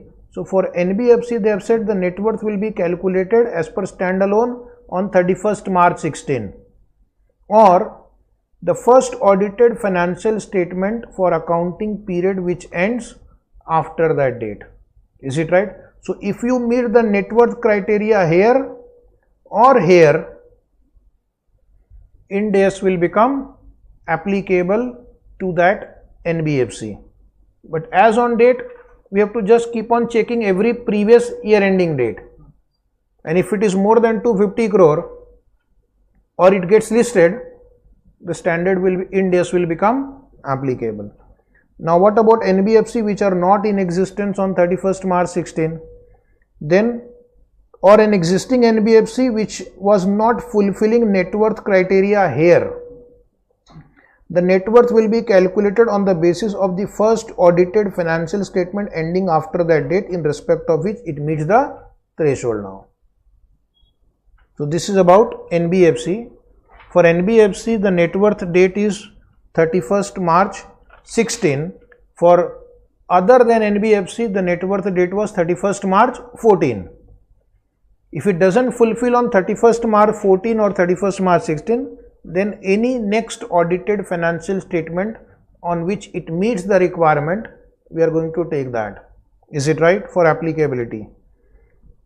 Now come to next line, special cases. Wherever Ind AS are applied, then all entities in the family will apply Ind AS. The logic is consolidation will become easier.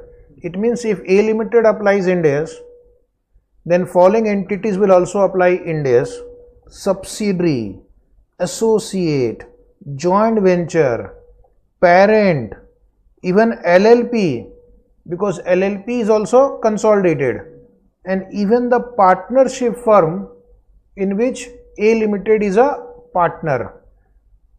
For the purpose of consolidation, they will also prepare financial statement as per Ind AS. so that it can be consolidated with the parent company. So this is that example. Suppose we are accountant of X Limited, which is a subsidiary of Y, and which has got one LLP, one associate, one partnership, one subsidiary and one joint venture.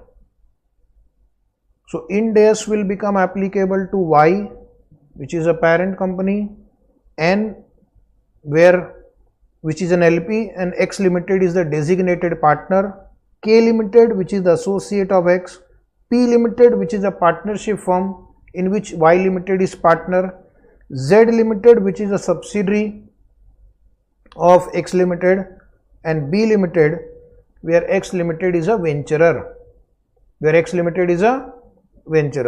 So it will, all these companies will have to apply Ind AS so that the consolidation can be done using same set of financial statement. Now your question was, what about banking or insurance company? NBFC I have discussed. If your subsidiary, associate or joint venture is a banking or insurance company, the problem will be that they are right now not required to follow Ind AS, but parent company is required to follow Ind AS. Parent will follow Ind AS. Bank, insurance will follow AS. But because it is a subsidiary, it will prepare one more set of financial statement, so that the financial statement prepared on the basis of Ind AS can be consolidated by the parent company. So it will have to provide relevant financial data as per Ind AS for consolidation purpose. Okay. Now reverse case. Bank, insurance is a parent company, so they will follow AS, and subsidiary company follows Ind AS. So what will happen now? Subsidiary will prepare two financial statement, because always subsidiary will have to compromise. Remember, who will have to compromise? So subsidiary is like son, parent is parent. Who compromises? The son has to compromise. Father says do CA. Son wants to become a photographer. He is doing CA. Is it right? I wanted to become doctor. My father said CA. I became CA. I am subsidiary.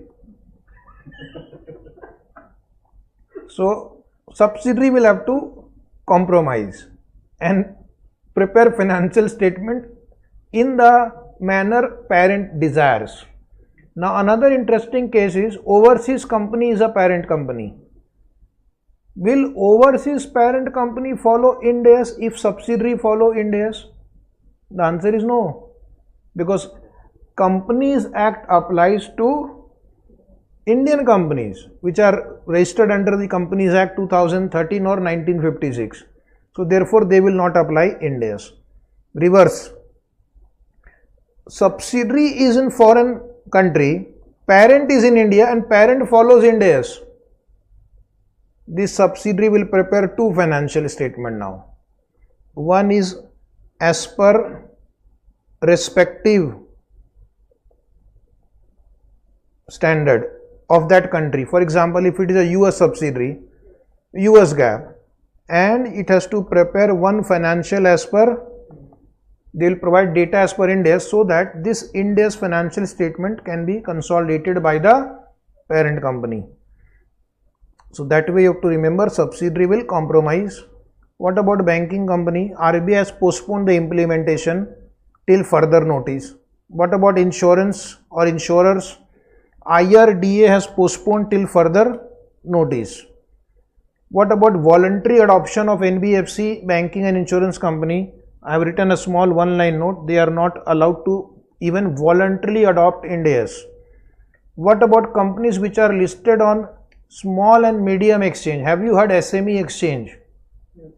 Not BSC or NSE. BSC, NSE is for big companies whose net worth goes into hundreds and thousands of crores. But if you want to raise funds in 2 crore, 3 crore through equity route, not through loan, then you can raise fund through SMEs.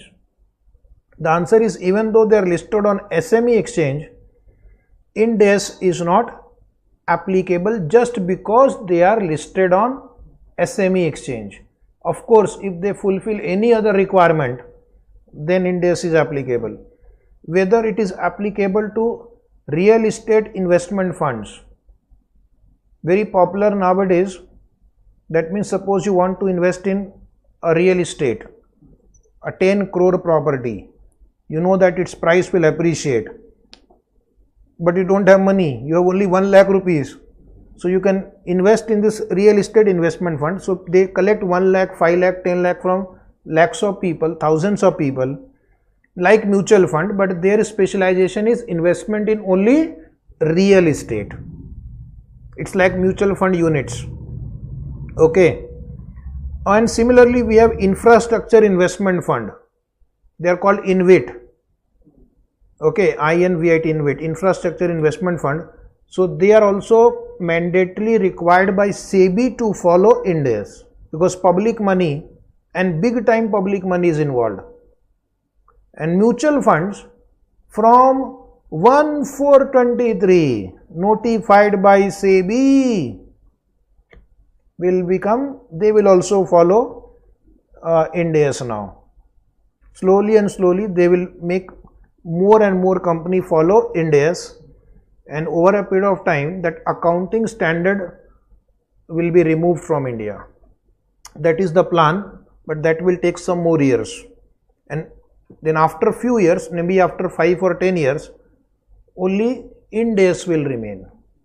Is it right? So now we'll solve some questions taken from study material. All questions are from study material. Source, write down study material, and this is a good question for exam purpose also. Following is a snapshot of audited balance sheet. So this is already audited, so no problem, of company on 31st March 14. Such a waste of time by asking such old outdated questions. Company A's equity shares are listed on stock exchange. So this is a listed company, and we have to check the net worth on this date. We have to check the net worth on this date. And is it an NBFC or other than NBFC? Other than NBFC. Is it right? So what is the balance sheet? Share capital we will take for net worth calculation. Securities premium I will take. General reserve. How much is general reserve in your book? Not given? Wait a minute. General reserve, write 150. Some typing mistake. This also I will take free reserve. Revaluation reserve will not take. P&L account will take, it's a free reserve. And then liability I will not take. Fixed asset, investment, current asset. This I will take as a negative number. So quickly tell me, what is the total of these items minus 80? What is the net worth you are getting? 160 plus 200 plus 150 plus 75 minus 80. 505. Net worth is 505, and it is a listed company. So the net worth criteria was met on this date. Listing criteria was met on this date. As per roadmap, which phase company A will fall into? Phase 1. Because both conditions have satisfied for phase 1. If you look into your book, paragraph 7, company which are listed or in the process of listing and having net worth of 500 crore or more will come under phase 1 if their net worth on 31st March 14 is more than 500 crore. Will your answer change if the company is an unlisted company? So again you see in phase 1 it is written for unlisted company net worth should be more than 500 crore on 31st March 14 or any audited financial statement after that date. So this company will also fall under phase 1. Both answers are phase 1. Can you write the answer yourself? I have given the answer in the book. Then come to question number 3. This is continuation of question 2. Just make a small correction in the notes. If it is printed illustration 3, you write there, let us say in question 2. Let us say in question 2. It is written illustration 1, I think. So make it 2. I have just made some change in the order of the question. So suppose in question 2, the balance in the P&L account was minus 375 crore. Oh my God. Whether Ind AS, when Ind AS should be applicable to company A, will your answer change if the company is an unlisted company? So let me first check the net worth on the screen. Share capital, security premium, general reserve. This time this is minus 375 and miscellaneous expense minus 80. So please check the total of the institute. What is the answer? 55.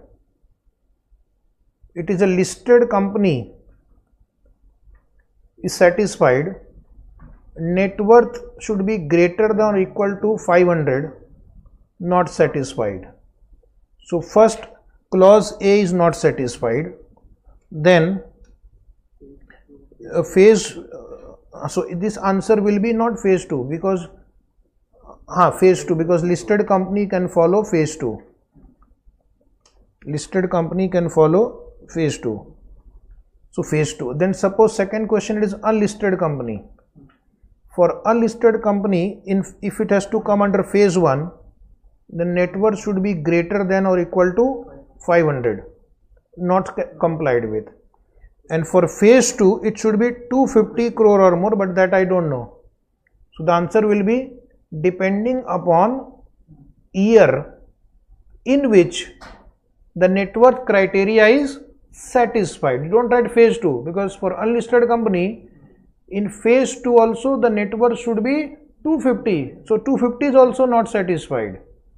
So therefore, it will be applicable in that year when the net worth criteria will be satisfied.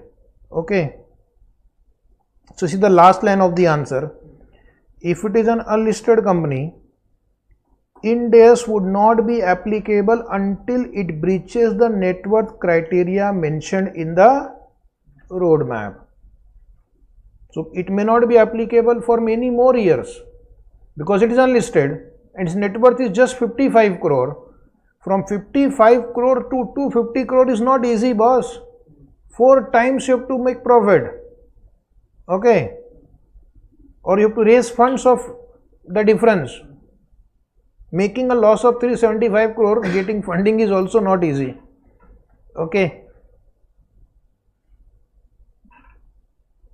One student is asking only net worth criteria is applicable for Ind AS. The answer is net worth criteria and listing criteria. No other criteria is applicable for applicability. You are right. Turnover criteria is not applicable. Okay, any other query? Anybody, any query? Question number 4 from study material. The net worth of company B, first underline unlisted company, was 600 crore on 31st March. So for unlisted company, if it is 500 crore or more on 31st March 14, phase 1 will become applicable. So it will start falling Ind AS from 1/4/16. Ind AS will become applicable from 1/4/16. However, due to losses in FY 14-15, good question, the net worth is 400 crore on 31st March 15. Is it a relevant or irrelevant information? From when company B shall apply Ind AS? So it will apply from 1/4/16 because it was in existence on 31st March 14 and on 31st March 14 the net worth was more than 500 crore. Okay, so the answer is the company B will require to follow Ind AS for the accounting period on or after 1/4/16. Very good question. Some student can make a mistake here. Question number 5. The net worth of company C, again unlisted company, was 400 crore. On 31st March 14 net worth is 400 crore. The net worth was 600 crore on 31st March 15. From when will company B apply Ind AS? So either you meet on this date or any other date after that date, you will apply from 1/4/16, because you have to apply Ind AS only from 1/4/16 or thereafter. Don't write the answer 1/4/15. In India, the Ind AS became applicable only from 1/4/16. So your answer cannot be any date before 1/4/16. Even voluntarily you cannot apply before 1/4/16. So the answer is 1/4/16. Question number 6. Source study material, write down. Company D is a parent company of a group A. Company B is an unlisted company. A is an unlisted company. D is the parent company of a group A. A is an unlisted company having a net worth of 60 crore on 31st March 14. Following are the other companies of the group. Company B is an unlisted company. B is also unlisted. It is a subsidiary of A. So B is a subsidiary and its net worth is 600 crore. Then another company C, unlisted company. It is a subsidiary of B. Net worth is 150 crore. Whether Ind AS will be applicable to company A, B and C. So look at the question. This is a company whose net worth is more than 500 crore. So Ind AS is applicable to B. Once Ind AS is applicable to B, its parent company A and its subsidiary company C will also follow Ind AS. Is it right? So the answer is Ind AS would be applicable to all the three companies. One more question we'll take. Question number 7. Why 7? 6 we have done. Very good question. Write down important. Question 7 important. Question number 3 was important. 2 and 3 were similar. Following is the structure of company D. There is a company D. It has a subsidiary E. It has another subsidiary D. Two subsidiaries are there, E and H. This company E has a subsidiary F. This company E has an associate G. Company H has a subsidiary company H. Is it right? Are you following the group structure? All the companies in the above structure are unlisted company, and the net worth of company E is 300 crore. So where is E? This is E. It is 300 crore, and net worth of all other companies below 250 crore. To which company would Ind AS be applicable? So first you have to see, if I apply the applicability criteria, none of them are listed. Then I will apply the net worth criteria. So net worth of only E is 250 crore and above. So we are assuming phase 2 or thereafter, phase 2, okay. So 250, so it is applicable to E. Will it be applicable to D also? Yes, because D is the parent company. Will it be applicable to F also? Yes, because it's a subsidiary. Will it be applicable to G also? The answer is yes. So mandatorily 4 companies will follow Ind AS. E, D, F, G. But $1 million question is now whether H and I will also follow Ind AS. D is following Ind AS not because it fulfilled listed criteria or net worth criteria. D has followed Ind AS because its subsidiary follows Ind AS. So it is not having a net worth of more than 250 crore, it is not a listed company, but it is following Ind AS. Whether H will follow Ind AS, the answer is not mandatorily, but it will have to prepare 2 sets of financial statement. The reason is it is a subsidiary of D. D will follow Ind AS. Answer is printed in the book. D will follow Ind AS. So that means D will have to prepare financial statement based on Ind AS. Subsidiary will have to provide a financial statement based on Ind AS to its parent company so that parent company can consolidate. So it will have to voluntarily adopt Ind AS or it has to prepare 2 sets of financial statement. Same thing here. This company I is a subsidiary of H. So even this subsidiary of a subsidiary is also subsidiary. We'll see in the consolidation chapter because indirectly you are controlling I. So this will also either it will voluntarily adopt Ind AS, is it right? Or it will prepare 2 sets of financial statement so that parent can consolidate. So some group companies, what they do, they ask these 2 companies also to voluntarily adopt Ind AS. The reason being they won't have to prepare 2 sets of financial statement, but legally speaking H and I are not mandatorily required to follow Ind AS, but practically they will have to prepare financial statement based on Ind AS because it will be consolidated with company D. Is it right? Not exactly like Corona. Sometime even the neighbors catch corona, okay?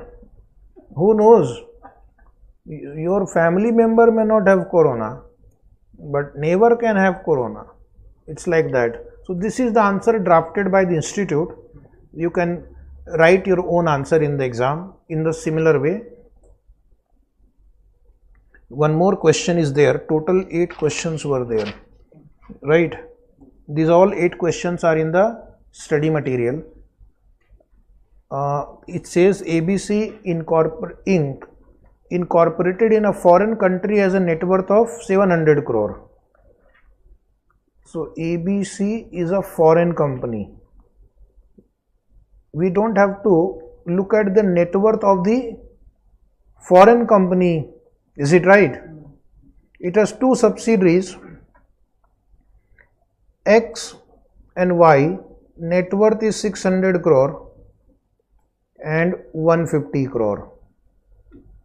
Whether company X and Y should require to follow Ind AS from accounting period commencing on or after 1st April 2016 on the basis of their own net worth or on the basis of the net worth of ABC.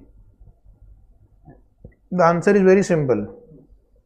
You have to look at the standalone financial statement first of all, and secondly, Ind AS is not applicable to foreign company which are incorporated in a foreign country. They do not fall under Ind AS. So only X Limited, whose net worth is more than 500 crore on 31st March 14, this will follow Ind AS, and this is not required to follow Ind AS. Okay. Is the parent company required to follow Ind AS because one of its subsidiaries following Ind AS? The answer is no. Foreign company will not follow India's, right? Subsidiary will compromise, parent will not. So this is the answer of this question. Foreign company is not required to follow India's. Is it right? So that was about examples. Now we'll take a 5 minutes break. You can relax for 5 minutes. I am not stopping the video. Please wait for 5 minutes. Drink water, tea, coffee, whatever you want, but only for 5 minutes.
Cut नहीं आता था रे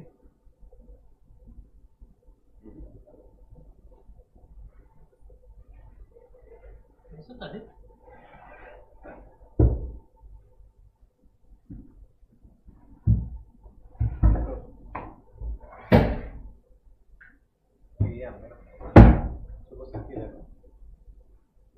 ये यहाँ पे भी ना करते थे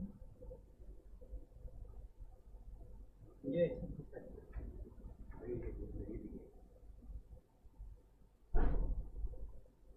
ऐसा लग रही है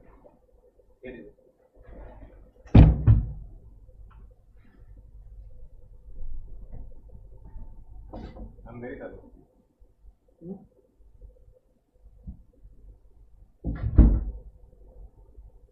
गंदा हो गया मैंने नीचे का चेक पकड़ क्या है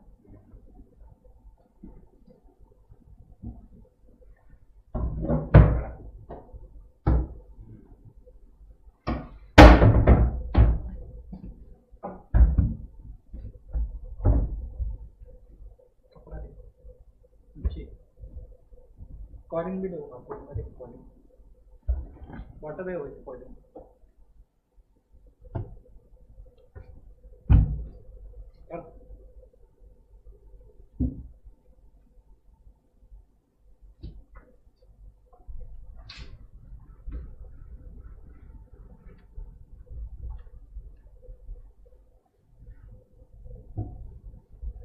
कपडे पण घालावे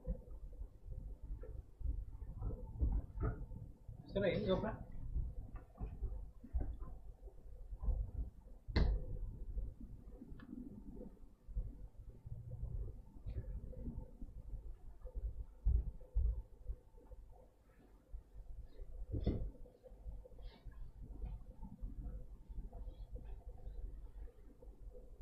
ठीक है ना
Okay, we are back.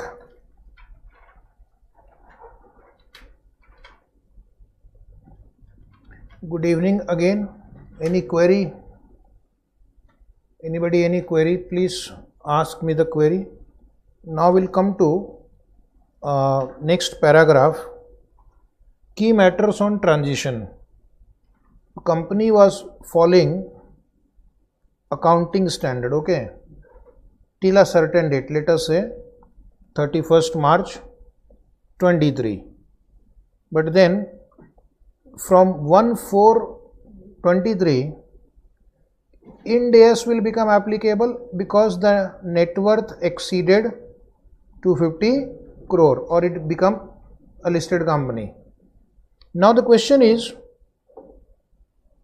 what will you do in the transition year, because you are following a different set of standard. Now you have to move to an altogether different set of standard which are quite different from each other. At so many places there is a difference. There are some situations when we don't have any accounting standard also, like we don't have accounting standard on agriculture, we don't have accounting standard on financial instrument, we don't have accounting standard on share based payment, we have one guidance note on ESOP. So, and there are other standard where there is lot of differences like revenue, leases. So how to deal with that? So that is called key matters on transition. And for the first time adoption of Ind AS, actually we have a standard called Ind AS 101, which is called first time adoption of Ind AS. Same discussion you will find in Ind AS 101 also. So this paragraph we will have to read 2 times, today and then in Ind AS 101. Okay. So as we discussed that, suppose it becomes applicable from 1st April 2023. So my first financial statement under Ind AS will be covering the period 1/4/23 to 31st March 24.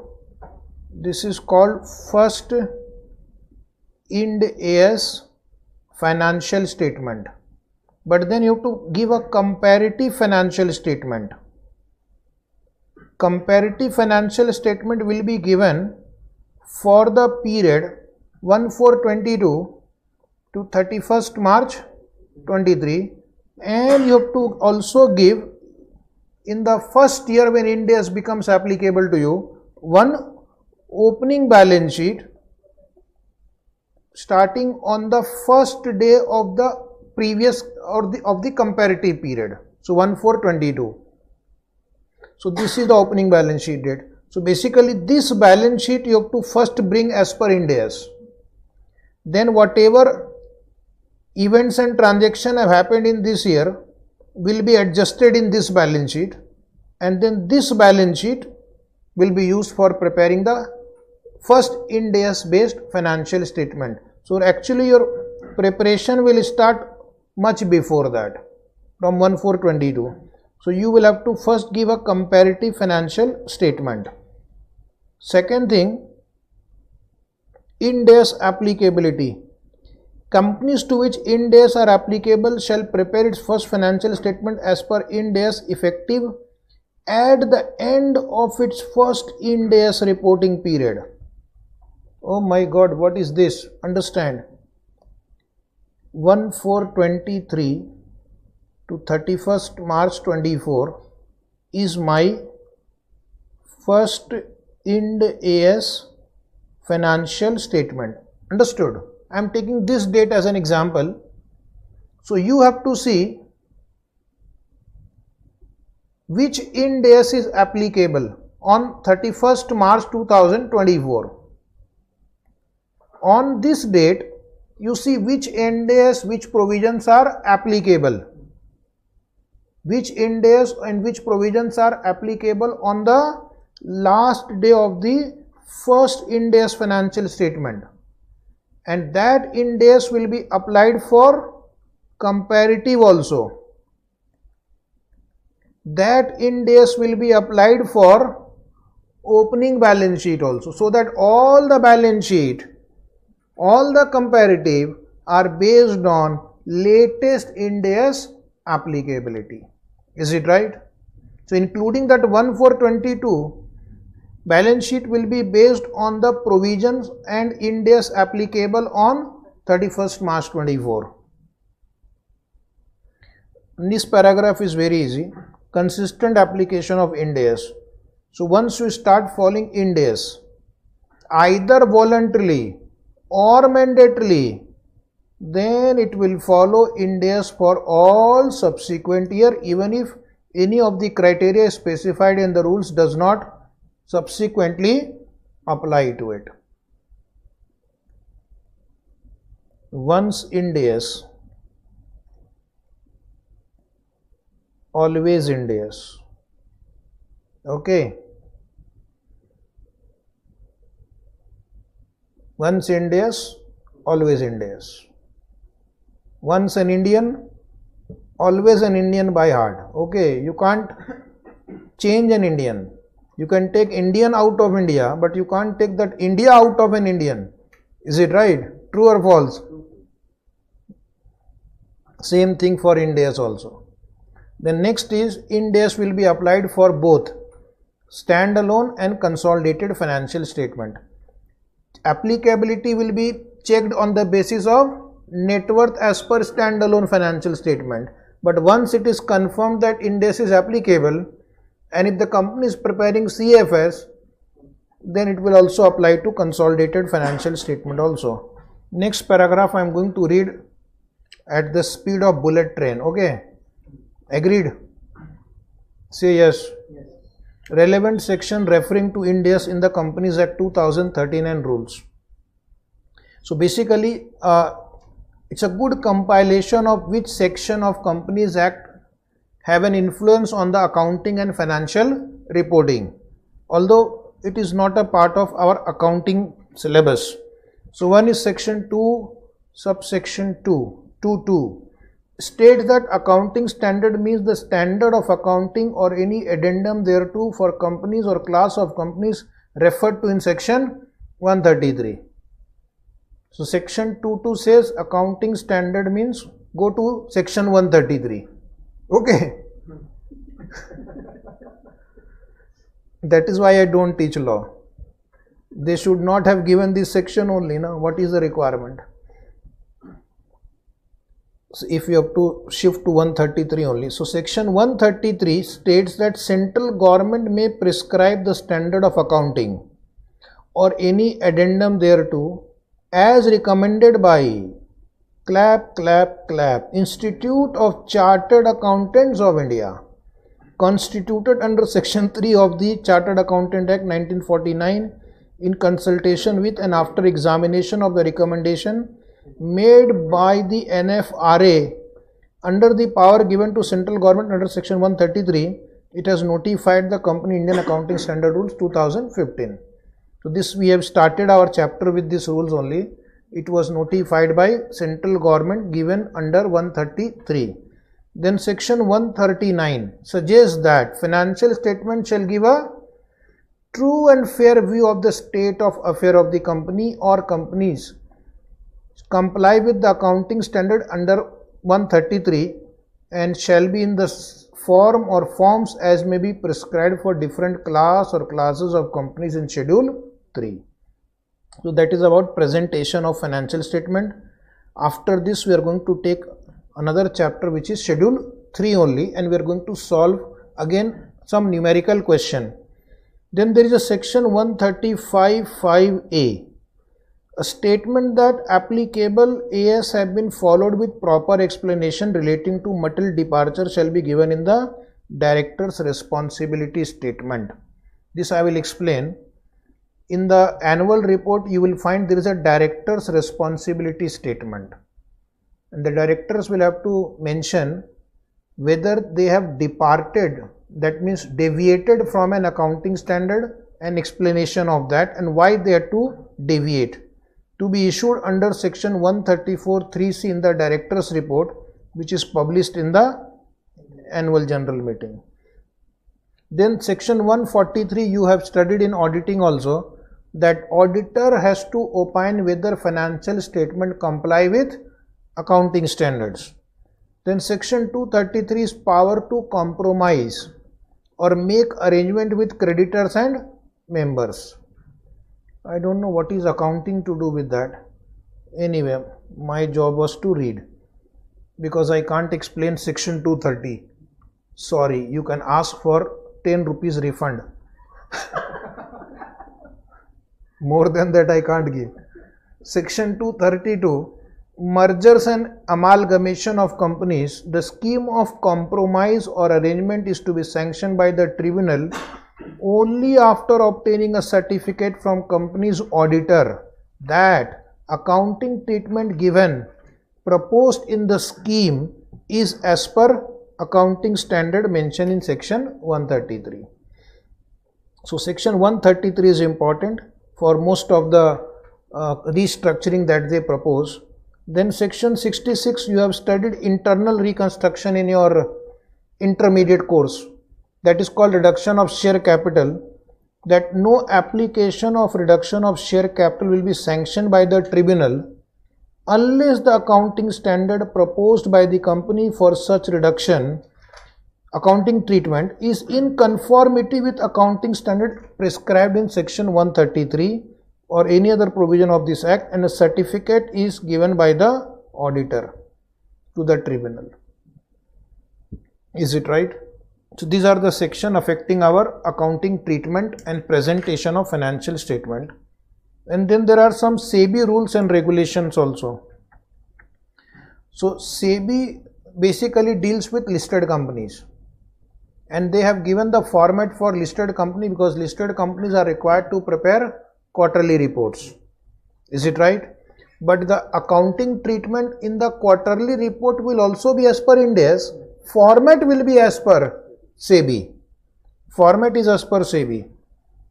So you will see nowadays, because the quarter has ended, you will find lot of quarterly reports coming in. If you have subscribed to any company share, on the email they will send you the quarterly performance of that company. Is it right?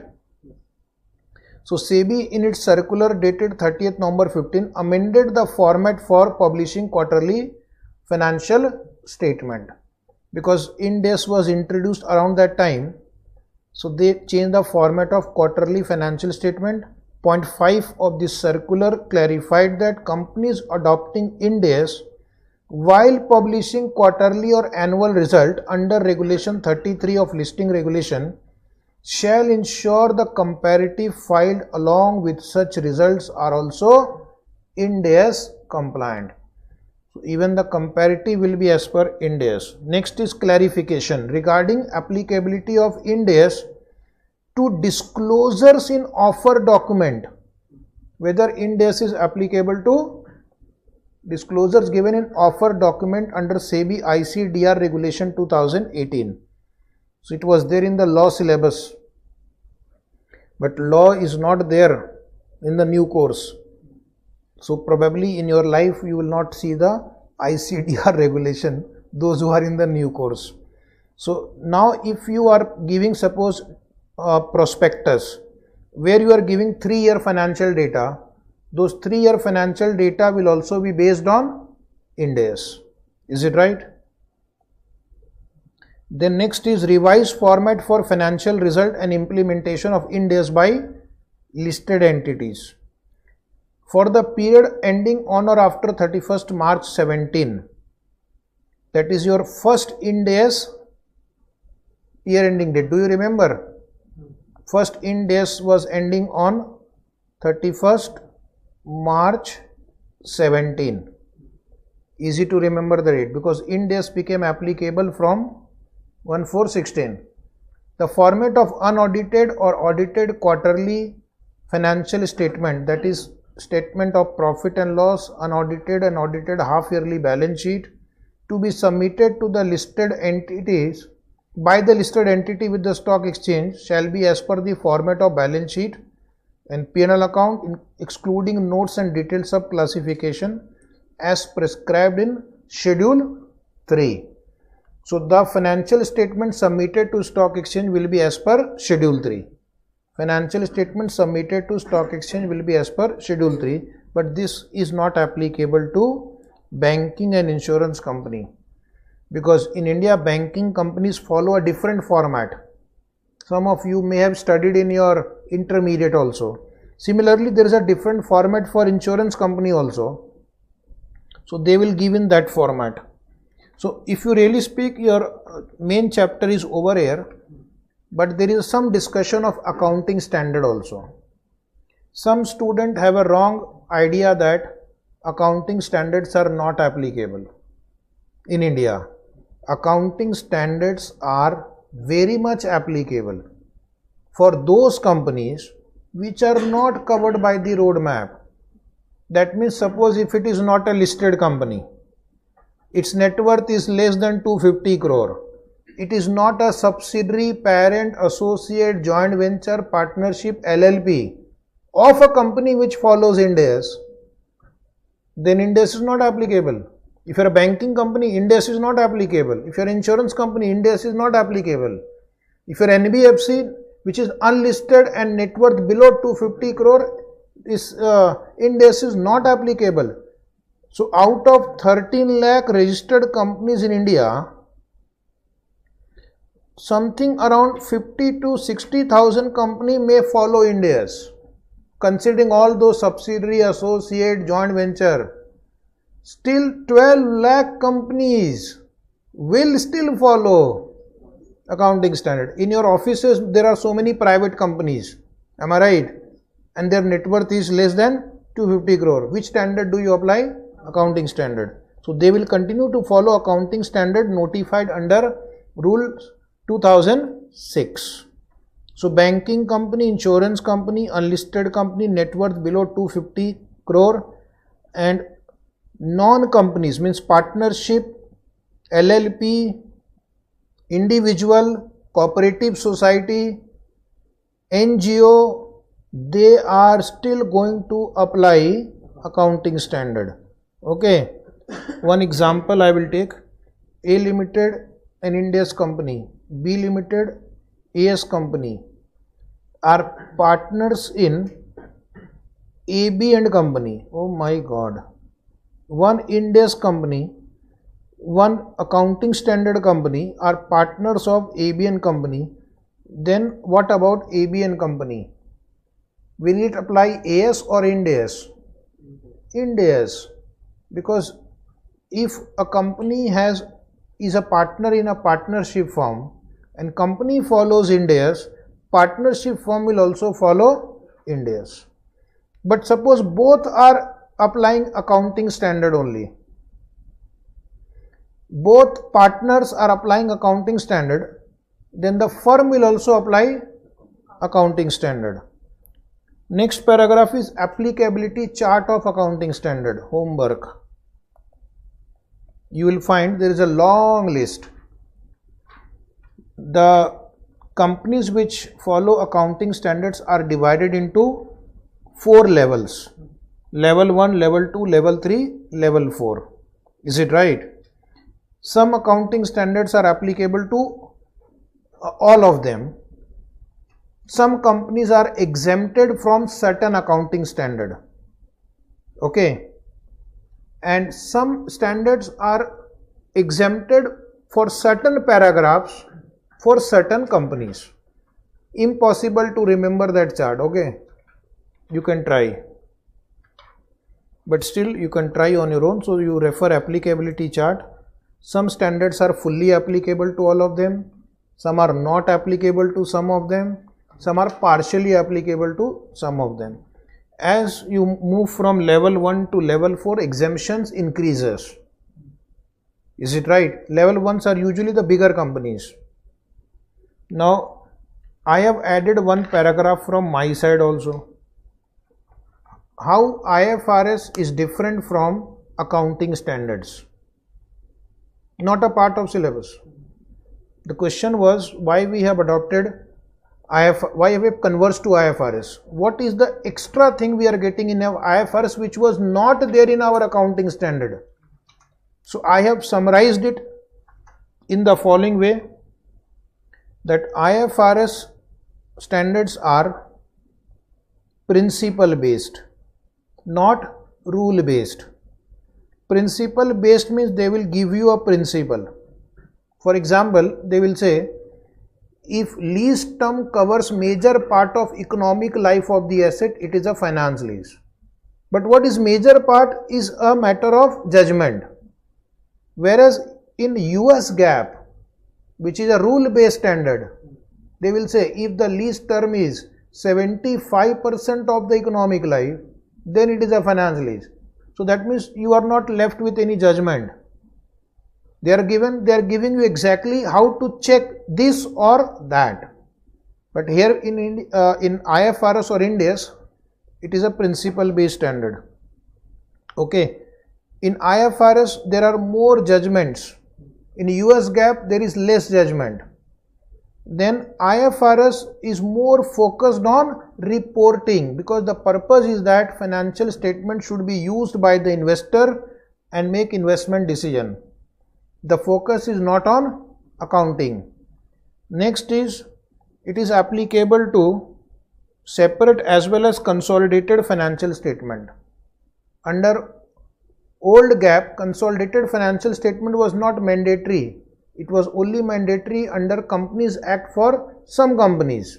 But now it is mandatory for all companies. Some exceptions are given in Ind AS 110, which I will tell you at that time. Why IFRS is very important set of standard? It gives more and more importance to substance over form. Okay, example, and because of that our accounting will change substantially. What you have learned till intermediate stage, you'll have to change it now. Like for example, goods are sold on extended credit terms, means more than normal credit period. Buy now, pay after 3 years, 1500 rupees. What is the entry you will pass now? If you are a student of 12th standard, foundation, intermediate, you will simply say debtor account debit to sales account 1500.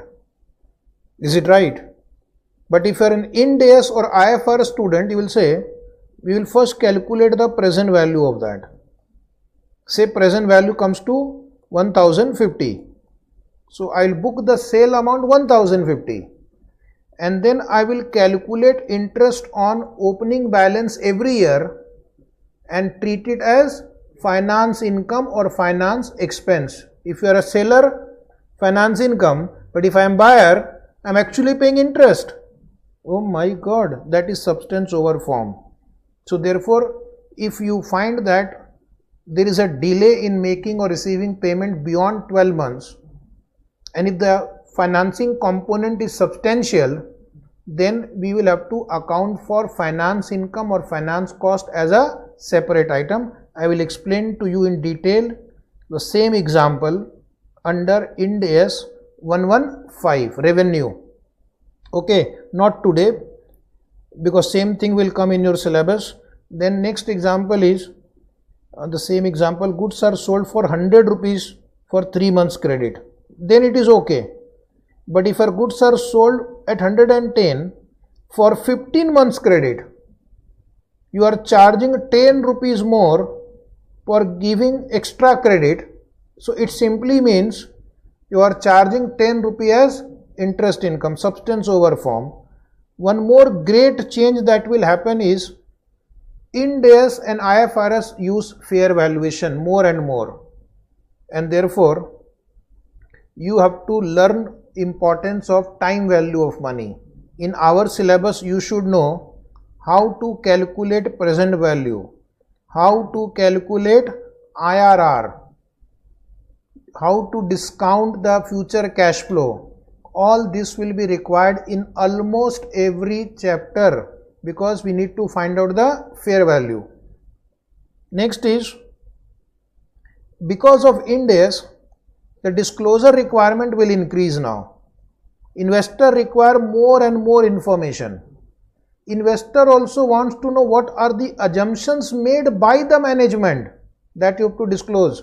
As we started that, there were a lot of scams, scandals. The reason is that financial investors don't have enough information. Now the financial investor will have same information which management has because of the extensive disclosure requirement, and because of that they can take a more informed decision. They can understand that there is something wrong in this company. They can understand that yes, something is going to wrong, something bad is going to happen with this company by looking at the disclosures that they have made. Is it right? More and more role of judgment and estimates have increased because lot of provision requirement is to be done. US GAAP is not in our syllabus, so please enjoy. US GAAP is more rule based. If you pass US GAAP, you will get CPA qualification, which I have got, certified public accountant, which is equivalent to chartered accountant in India. CPA exams are also held in India also, but don't try now. First you pass the C exam and then you can easily crack CPA exam also, because there are only 4 papers, no articleship. Only 4 papers, no grouping system, individual 75 marks, and you pass that paper. It requires less judgment because most of the things are defined in the US GAAP. Now, if there is a conflict between law and Ind AS, law says one thing, Ind AS says other thing. For example, Schedule 3 requirement may be different from the disclosure requirement under other standards. Which one will prevail? Law will prevail. So provision of the law will prevail and the financial statement has to be in conformity with the law. Next is comparative statement of International Accounting Standard and Ind AS. So these are the standard under IAS or IFRS and the corresponding standard under India. Is it right? So I will not read it and bore you. You can just read on your own. This is our syllabus.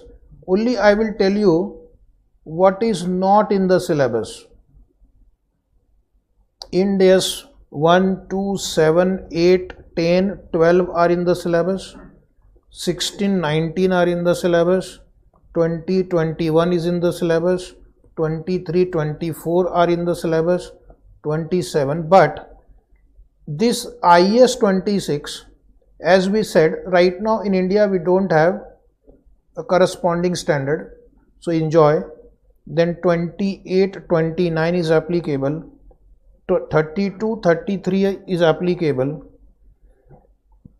Then there was Ind AS 29 also in your book, not applicable. Ind AS 29 in your book, not applicable in your syllabus. 34, 32, 33, 34, 36, 37, 38, 40, 41 are applicable, and after this the numbering will change, because after that IFRS 1 started getting issued, so my numbering system will become Ind AS 101, 100 plus 1. You will ask, what about 42 to 100? There is no standard between 42 to 100. Then 102, share based payment applicable. 103 is applicable. 104 is not applicable, not printed in the notes also. 105 is applicable. 6, 7 is applicable. 8, 9 applicable. Then Ind AS 10, 11 applicable. Ind AS 12, Ind AS 13, 113. Ind AS 14 is not applicable in syllabus. Please cancel. And Ind AS 115 is very much applicable. 116 is applicable. Good news, 17 is not applicable. Okay. So except which standard? 29, 114, 117. 117 is any case draft, it's not finalized. Remaining are applicable in your syllabus, and that will be my agenda from tomorrow onwards. First I'll take schedule 3 and then other standard. So next point is total reporting standard issued are 41 under IFRS. But in India, the reporting standard issued are 39. The 26 is not yet issued and 117 is not yet issued. Then IFRS 17 and IAS 26, I have told you, are not yet notified in India. Then total interpretation are 18 under IFRS, but total interpretation under Ind AS are 17. So how do you reconcile 18 and 17? There are two standards, two interpretation which are not applicable in India. IFRIC 2 and SIC 7, but plus 1, there is one appendix which has been added in Ind AS 103. So 18 minus 2 plus 1. These are interpretations. 18 is in IFRS. In India, these two are not there, but this is added from our side, that is Carvin. So 17 interpretations are there. How Ind AS have been numbered? Now tell me, if it is IAS 1, it will be Ind AS 1. But if it is IFRS 1, then it is given number as Ind AS 101. So if IFRS, I will take 100 plus the number given in IFRS. If it is IAS, I will give the same number. So we have tried to maintain the same numbers, same paragraph number also. Is it right? Paragraph by paragraph also we have kept it same. Only if a paragraph is added, then one paragraph is added at that point. And if a paragraph is removed, we have written omitted, so that the paragraph number also matches. Now, how Ind AS have been structured? So normally any standard will have following sequence. First they will give objective, then they will give you the scope of the standard, where it is applicable or not applicable. Then they will give you the definition of important terms. The fourth part is the main part, which is the content of the standard, where all the provision of the standard will be there. Usually the standard will end with a disclosure paragraph, and sometimes there may be transitional provision also, like in Ind AS 116 leases, how to transit from old lease accounting to new leases accounting. If there is any amendment in the Ind AS, you are following some other Ind AS, now it has been completely amended. So how will you shift from old version to new version? That is transitional provision, and the effective date of transition is given. And in some standard, we have appendices. In IFRS they are called interpretation. In Ind AS it is appendices.